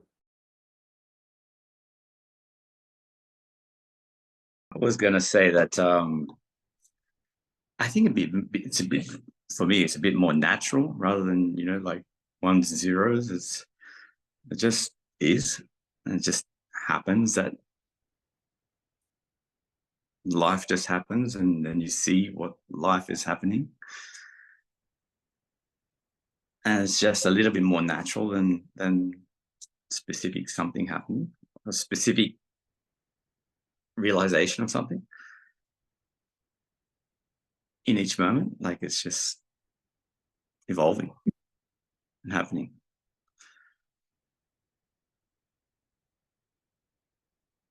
Yeah. So So if you're asking about ordinary everyday life, as opposed to being in this group and talking about this stuff, ordinary everyday life is ordinary everyday life. I never think about being awake.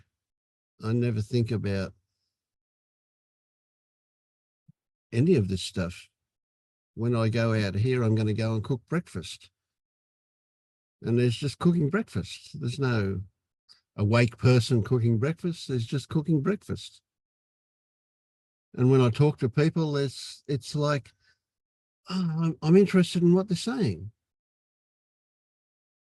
Not because of me, but because what they're saying is interesting, because I can vibe on what they're saying. People are interesting. No matter how fucked up they are, they're really interesting. So, and I no longer, there is no longer a compulsion to want to fix the world. There's, I mean, it's great what I can offer here, but if it doesn't happen, it doesn't happen, and that's okay too. So yeah, no, look, it's very ordinary. That's I'm with Paul. There's what goes on out there is not special. to me. It doesn't seem special. You know, what Jeff's experience does seem somewhat special. But that's Jeff, and that's the way it is for him. Yeah, everybody's got their own version of everything. So yeah. But so you know, if in this group, if you ask me, are you awake, Vince? I would go, well, you know, let's talk about what awake is, and I'd go, maybe, yeah, all right. But if somebody out there said, are you awake? I'd just laugh. I'd just think, you know, how can I possibly, without spending hours and hours and hours talking to them, say what it is that goes on? Because it's just ordinary, very ordinary. Chop wood, carry water, mountains are mountains again, whatever, you know, it's just, there is nothing special about it. It's beautiful in when I think about it, just the reflection of it, the story that I create in my memory is, I can't remember last time I suffered. I really can't. I don't, it's beyond my memory, for the extent of my memory, which isn't very long these days. But my long-term memory is a bit better than my short-term memory. My short-term memory has no suffering in it. I can't remember when that happened. But I also see people suffering and I go, oh, wow, that's really unnecessary. What? Yeah. But I accept that there it is too. And I accept that I'm not going to do anything about it for them. It's not my place to. It's not, no, that's the wrong thing to say. It's not my place, because I used to try. I used to want to fix things for them, but that always come to grief. So now I don't. Yeah. So Vince, you say your memory's not that long sometimes, but tell us about when you got upset with Jenny in the garden that time, just recently. You know, I think that's a wonderful example of being awake. Do you remember that situation that you described? No. Oh, you don't? Okay. Someone else. I'm looking for it, but yeah. So there you go. What did I say? I think you were working with Jenny in the garden, and something happened, and you lost it. You said, you know, and the emotion. Sorry, Dennis, do you remember? Oh, I remember. Oh, you remember, Paul? Yeah. About the pot. What's that? The pots being in the broken pot. Yes, now it comes back. Yes, I do remember that. Yeah. So maybe that's why I don't remember suffering, because I haven't got any memory. No, well, that's so important. Well, to me, this is a beautiful example. There's no suffering because it's all gone. It all happened. Yeah. It all happened. You know, you had the spurt of resentment or whatever it was. You got it off your chest and on you went. Yeah, that's right. That wasn't suffering. That wasn't suffering. Yeah, I do remember now that. I don't remember the feeling of it, but I do remember that I got really angry and upset about the fact that she broke my pot that my bonsai was in. Yeah. Oh, thank you, Paul. That was good. Yeah. But it's beautiful. But it you know, and if I remember it rightly, and I'm not saying I do, because memory is obviously a construct.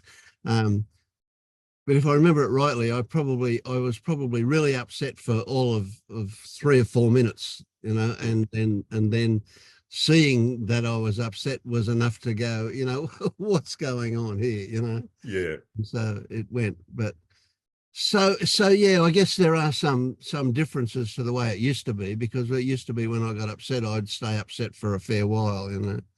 Yes. Bye, Rita. But now, so now I don't. Now, see, for a long time there, I used to get upset, and because it was just an arising, it just happened, and there was no addition to it. There was no continuation of the suffering, because I was saying it shouldn't be there, or it shouldn't have happened, or anything like that. So that went pretty easily. So yeah, I mean, I guess there are differences to the way it used to be in that sense. Yeah. It's But it just beautiful. feels ordinary to me. It feels very normal these days. Mhm. Yeah.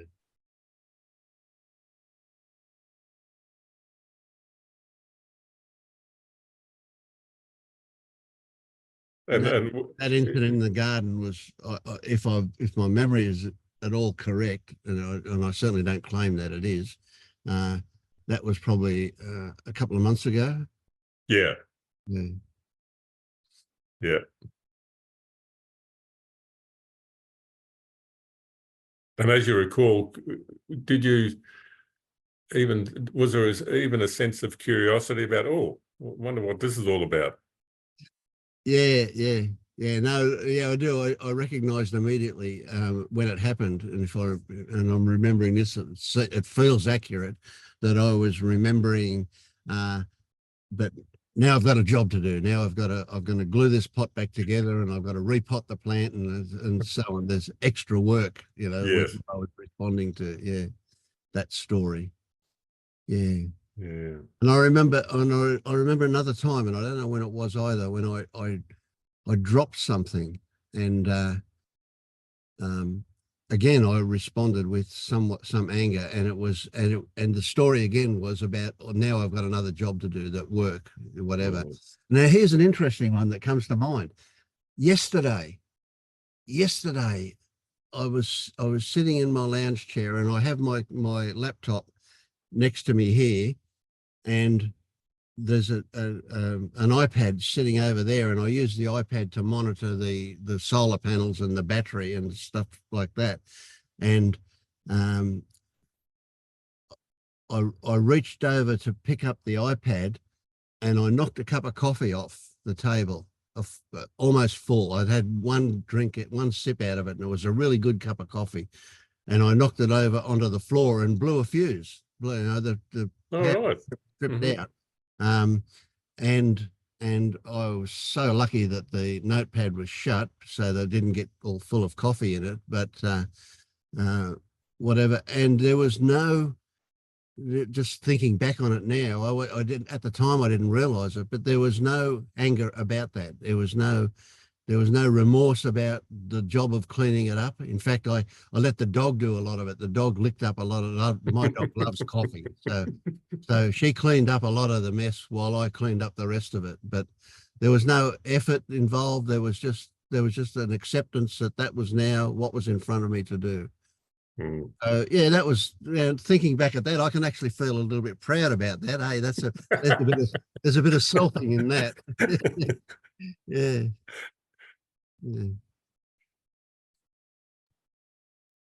Did you have what was the response of your body when the cup, what was the immediate response of your body? Like, did you feel something in it, like Oh yeah, surge of yeah.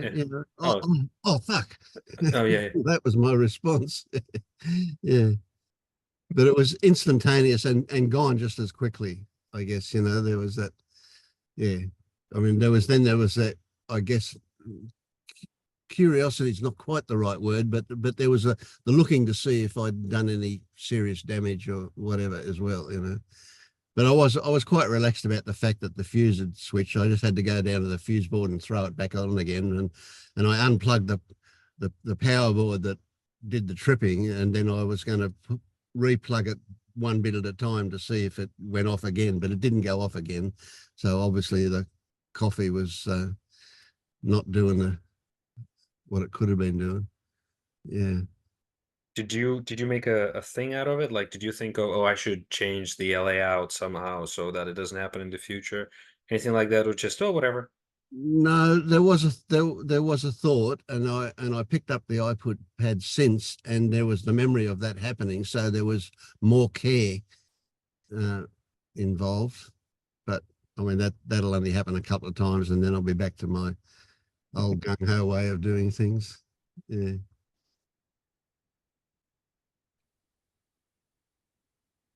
So I would, like Jeff, I would attribute the lack of suffering over that to that thing we call waking up.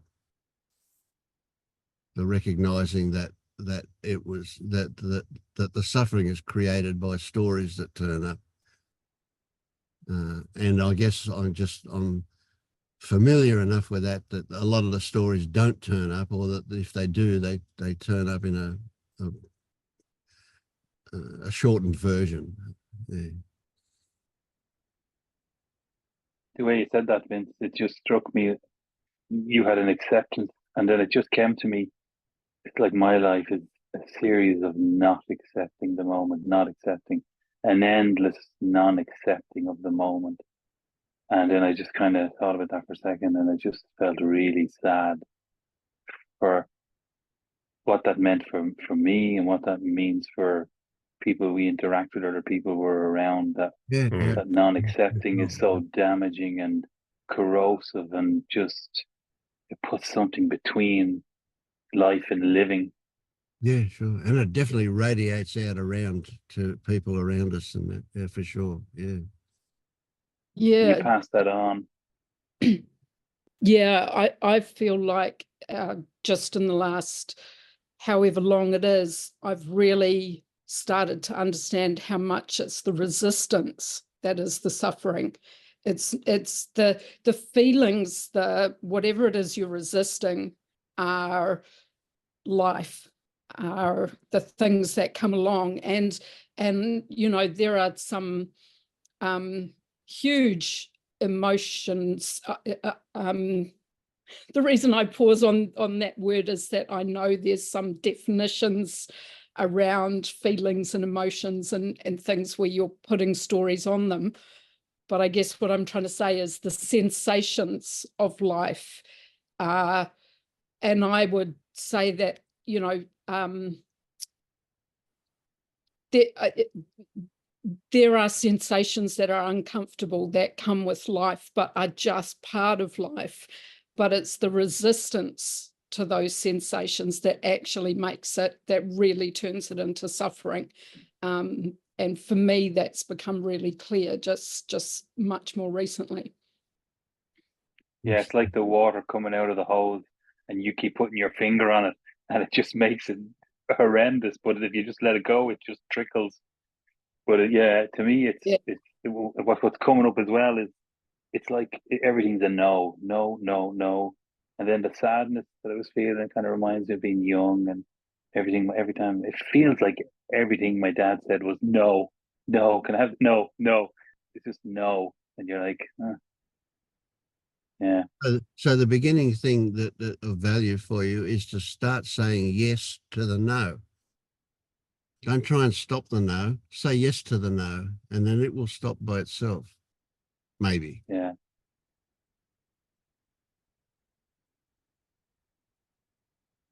So because you're saying yes to the no, there's no old habit there. It's a brand new thing. Trying to stop the no is like trying to stop a habit. But saying yes to the no is so new and so novel that there is no resistance to it straight away. It's okay. Yeah. And that's what happened today when I said yes to the new pet, the new dog, which we'll pick up in a week's time. My mind is just, no, it's going to be all sorts of problems with too many. And it's like some part of me is just going, would you ever just relax? Life is short. It's all going to happen. Just let's go with the flow and see what happens. Just take a chance. Relax. And so it's like putting down that old conditioning and going, you go down there for a minute now. And that's because I was no to this extra pet. We have 3. We're not having a 4th. It's too much hassle to it. And here I am, yeah. And now mind is like, oh, what's going to happen? And I'm like, whatever. But that's just one tiny part of life that goes on constantly, endlessly. Yeah. And what will happen between your daughter and that pet will be just astonishing and amazing and wonderful and good, and even when the pet shits and pisses where you don't want it to because it's a puppy, it'll be okay. I know, yeah. And that's what the heart felt in that part you just said. That's what really struck me when I was part of why I said, yeah, that there's so much more going on beyond my no, past my little no. There's so much more that's so much more important for life to just get out of the way. and that was the yes. And I'm hopeful that that yes will keep coming. But I understand sometimes a no is a yes, and sometimes you have to say no to one thing to be a yes for something else, and it's more listening to the heart. But then there's always that connection back to childhood and back to sense of woundedness, and when Andre was talking earlier on, it really resonated back to being, for me, being a child and kind of shame and not wanting to feel ashamed and the shame. And then I remember when I did do it, I was lucky enough to do a bit of one-to-one with somebody on that, and just allowing it and being in the shame, and it was fine. Shame isn't shame when you're in it. It's just a feeling and emotion. Ultimately, underneath it, when you get under it and see through it, it's like, it's love. And then it goes beyond. And then it's like, oh yeah, it's okay to have been ashamed or to feel shame, or that core, I'm not good enough. It's like so many stuff that keeps us in our head is because we're unwilling to feel these things that are just, once they're felt, you get a bit of freedom, a bit of loosening up, and it feels a little bit better. Yeah. Denis, I'd just like to take you back to when you were describing that yin and yang of no, we're not going to have a pet, but then just go with the flow. And you were saying, look, I put that down. I'm just wondering, what was the significant moment there that we could, if we can call it that? Was it not that you were seeing that was happening? Not necessarily that you were saying yes or no, but you were seeing clearly what was happening. You spotted it. Yeah, it was like there was an awareness of a fearful, I'll call him a soul, a fearful person who's worried and wants to manage and control and police and mind and and more over the last months and weeks and years, seeing that that's born out of a fear, and that's all okay. But this other thing has more clout now, a greater capacity to kind of go, like a big brother. Well, hang on a minute, hand on the shoulder, get her the pet, it'll be grand. And you need that bit of comfort, a bit of, okay, I hear, sure, what do I know? I don't know anything, and I know I don't know anything, and I'm faffing around here in the dark, hoping to do the best I can. But maybe this big brother with the hand on the shoulder said, let her get the pet, that's okay. That knows better, and trust that. And let's experiment with it for a couple of months and see if I'm worse off or better off. And then I can change after I've had an experiment for a while. And the thing that we usually overlook is it's this moment of clear seeing. That's the fundamental issue here. When there's that moment of clear seeing, the doing takes care of itself. And you saw that the story kicking in, and then something else there that said just go with the flow. Just seeing all that. It's such a mystery, but that's what takes care of this totally. That clear seeing when we're in our thoughts, seeing when we're in our thoughts, as against when we're not. It feels like life at the moment. Feels like life is turning up its dial. I feel less powerful, less in control. I kind of feel like the reins have been taken off me. I'm controlling that. Next to all, I don't have the reins. I'm like, okay, you feel a bit useless, feel a bit kind of disorientated, but life's turned up to know this is what's going on. And instead of maybe having panic attacks and doing whatever to kind of address that, I'm just going, okay, well, see what happens. Maybe this can do this better than I can. And this is sort of real time at the moment. Beautiful. Because I've been failing miserably for years.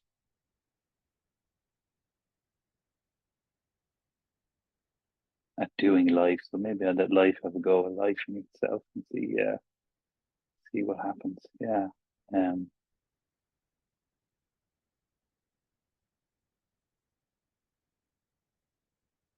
Sounds good. Mm. How are you? Dennis, Hmm? sorry, Vince. Go ahead.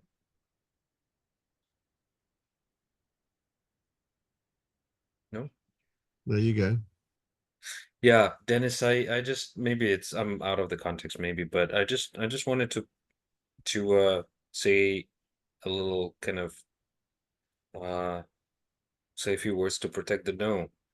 Like there's something good about the no as well. Like the no itself basically um lays the ground to set the rules for the yes or whatever is going to happen next, especially with the puppy and children, etc. I don't know, maybe this has been the case anyway, but I just felt like sometimes you just say no, and then in order for yes to happen, you have to lay certain, I don't know, rules how you would feel comfortable for the yes to happen, or for the hose, for the water to flow through the hose. I don't know, it's just yeah, no, yeah, I agree. I agree with you.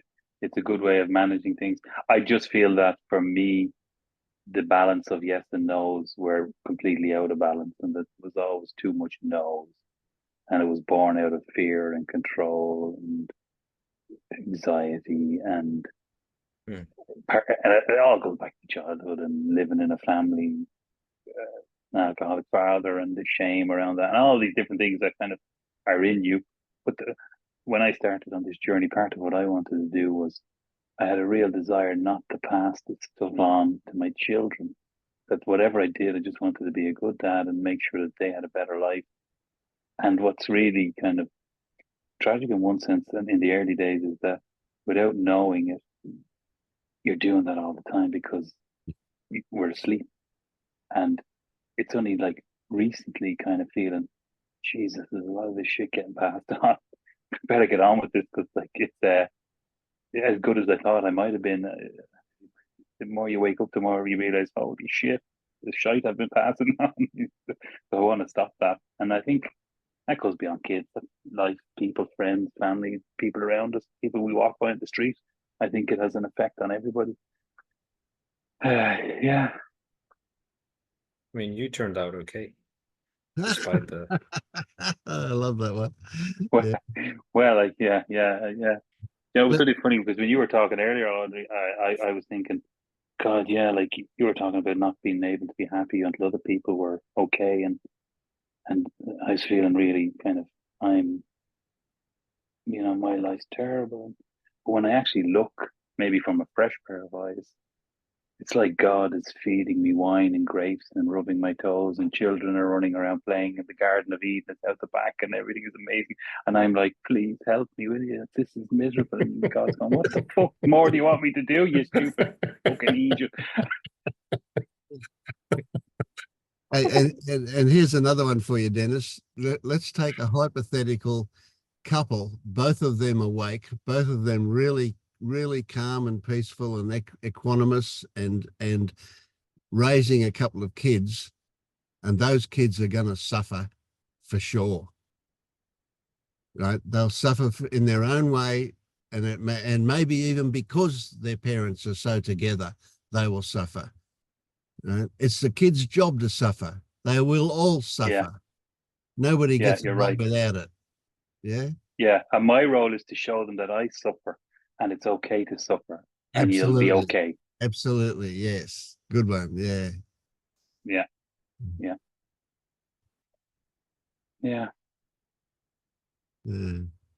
Yeah, I would agree, Vince, that there's no alternative. Everyone's going to suffer. All the conditioning that goes on, it's inevitable. Yeah. Yeah. I mean, as parents, we might have a big influence on our kids up until they start going to school. But then the peer group has the biggest influence. The parents still have an influence, of course, but peer groups are the most influence. And by the time that they're teenagers, they don't want to know you, no matter what you're like. You can't do anything right when you've got teenagers. So, yeah. I mean, there may be exceptions to that, of course, but yeah, I mean, it's just, yeah, there you go. Bianca, have I told anybody what they think this morning? Have you noticed?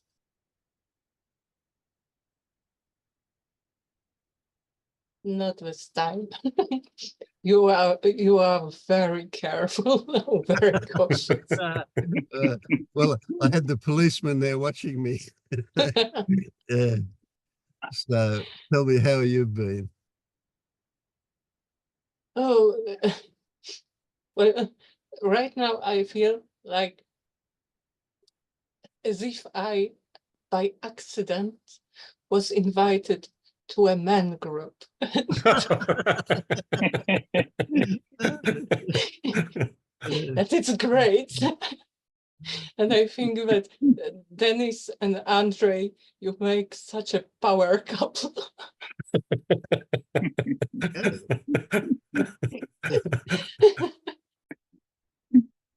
Beautiful.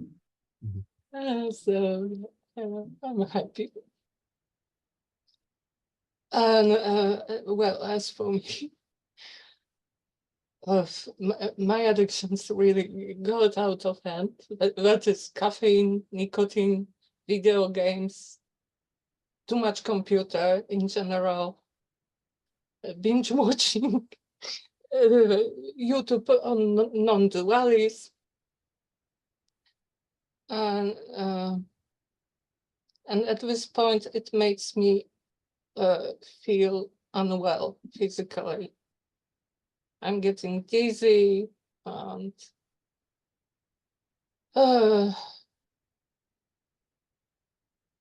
so I'm just hoping that this phase is coming to the end. Hmm.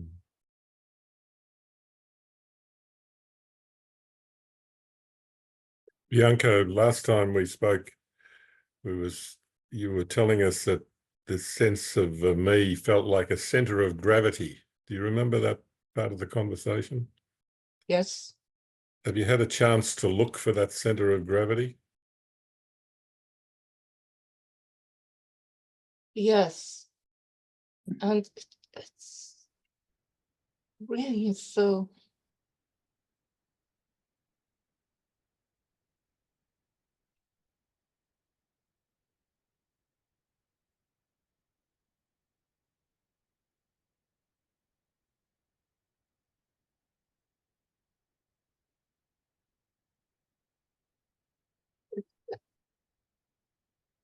This, I felt for a long time that I have a hole here, Mm-hmm.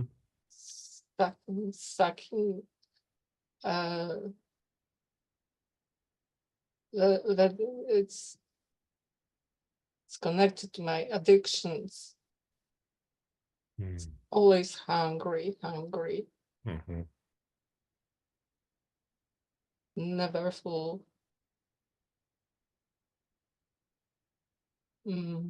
So that center of gravity is like that hole. Is that what you're saying? Yes. So it's Right. like a black hole. Mm-hmm. I can't see it, but I can see the effect Mm-hmm. of it. Or feel its force.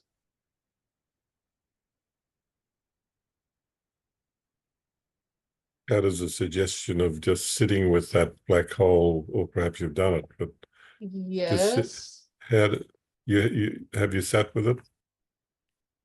Yes, and it was well, at some point the image changed, but it Mm-hmm. was still a black hole, but like a black hole at the center of the galaxy. Mm-hmm. That makes the galaxy possible. Okay. Can you And see how it was a nice image. Mm-hmm. And I thought that it's that always when people talk about love, It's about love flowing from the heart outside. Mm-hmm. But maybe it can also be the love accepting everything inside. Just maybe, huh? Just maybe. Be interesting if you were just able to sit with that, eh?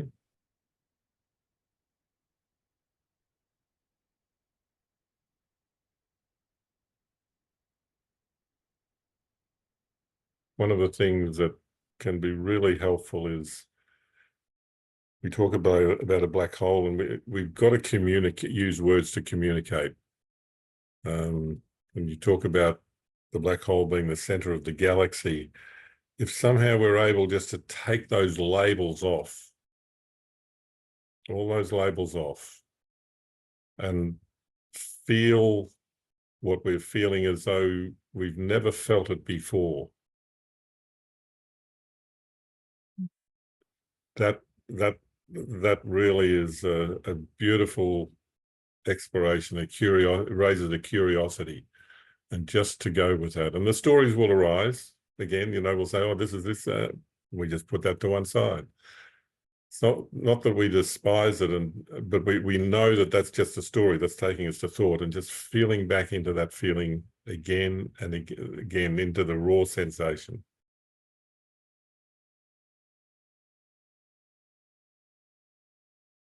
I've got to say, Bianca, I feel a deep honesty in you, and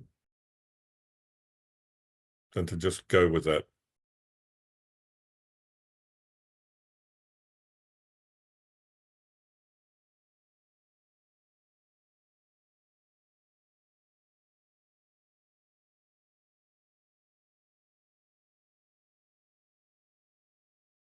Just check out love.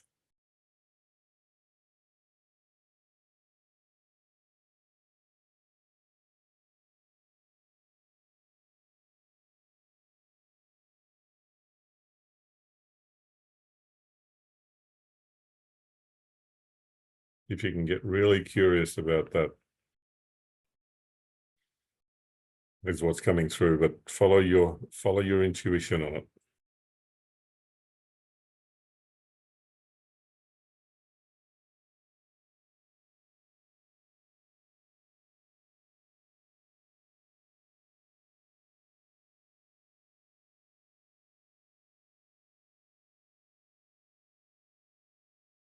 I really like the metaphor of the black hole. It's like everything that comes near it gets swallowed up. You can never fill it up. You can throw anything into it and it will simply just disappear. It'll just eat up anything that comes near it. Yet it's integral in the existence of the universe. It's absolutely an important part of it.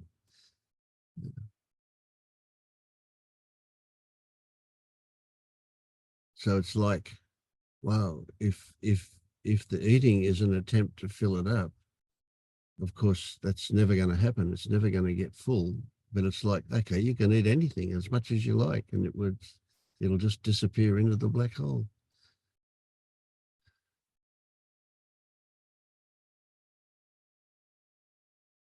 But I guess we stretch the analogy a bit far then. Yeah.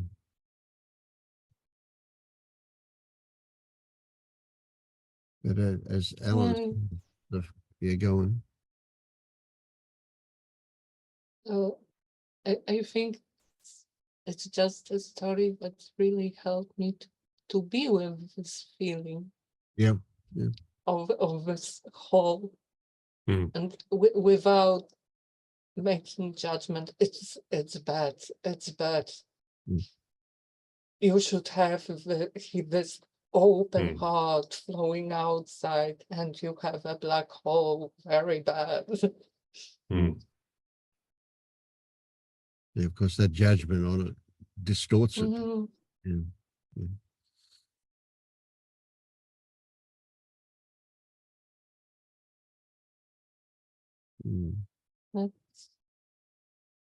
when I can sit with it, accepting that it feels like it feels. It feels like what? It's like it feels, yes, but it feels like this whole sucking. Mhm. Mm. Just this acceptance is Mm. it feels so good. Yeah.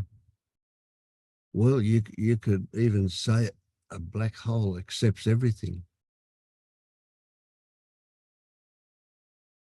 It is a kind of acceptance. It is an invitation. It is an opening. It's all those things. Yeah. Kind of.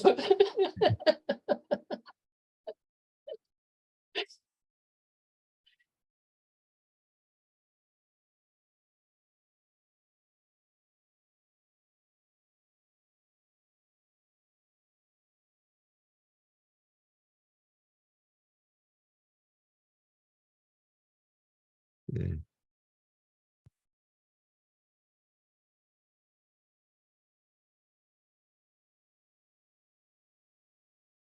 Mm. And also, when listening to Andre today, I uh, I've understood why I hate the bodhisattva idea. Is I will postpone my enlightenment until everyone will. Okay. Yeah. And it's because this is what I want, that I want an arhat to show me that it is possible to escape from the suffering, even if not possible to me, but just to see that it is possible at all. Yeah. It's so wonderful.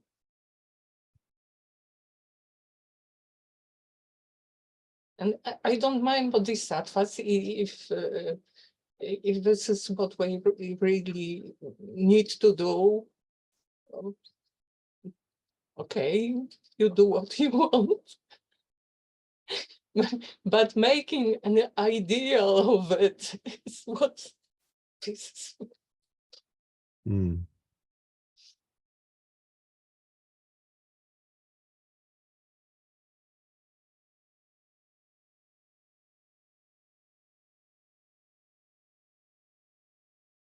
Do you think Andre sees himself as a bodhisattva? Maybe. Maybe. Andre, what do you think? Well, I think it's I was thank you, Vince, because I was gonna ask Bianca like who if she sees any bodhisattvas here in this room. I think at some point someone called me bodhisattva, and there was actually not once, and I adopted this strategy because it's convenient. Because if you're not awake, then you just find a reason why, and bodhisattva is just one way to describe it. I'm Yeah. not awake because I'm bodhisattva. You know, I'm more than that. I am.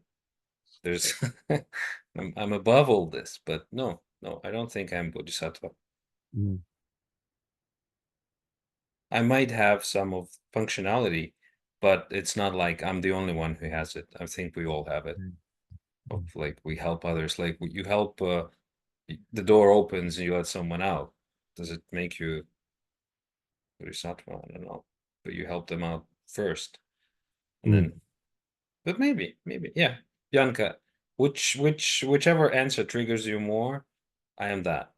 So I love it. I am bodhisattva. Yeah.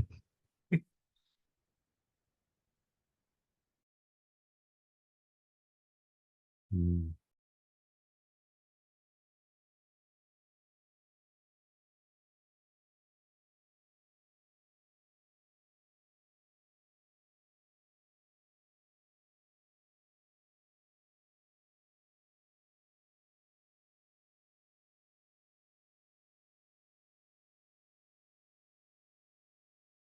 Mm. I thought Todd and Pernille's meetings were long, but they got nothing on your meeting, Vince. This one long freaking meeting. And Dennis, I don't know how you're doing it because you got to be in Ireland. So it's got to be pushing midnight right now. But I'm signing off at this point, but it was a pleasure. It was a pleasure being here. Yeah. Thank you, Phoebe. And I It hope was- to see it you was- guys again. Yeah, great. I'm pleased you're here too. That was good. Yeah. Yeah. And Andre, your sharing was just beautiful. Totally touched my heart. Beautiful, opened my heart. It was beautiful. So thank you all. Beautiful. Bye-bye, Thank you, Phoebe. Phoebe. Bye-bye.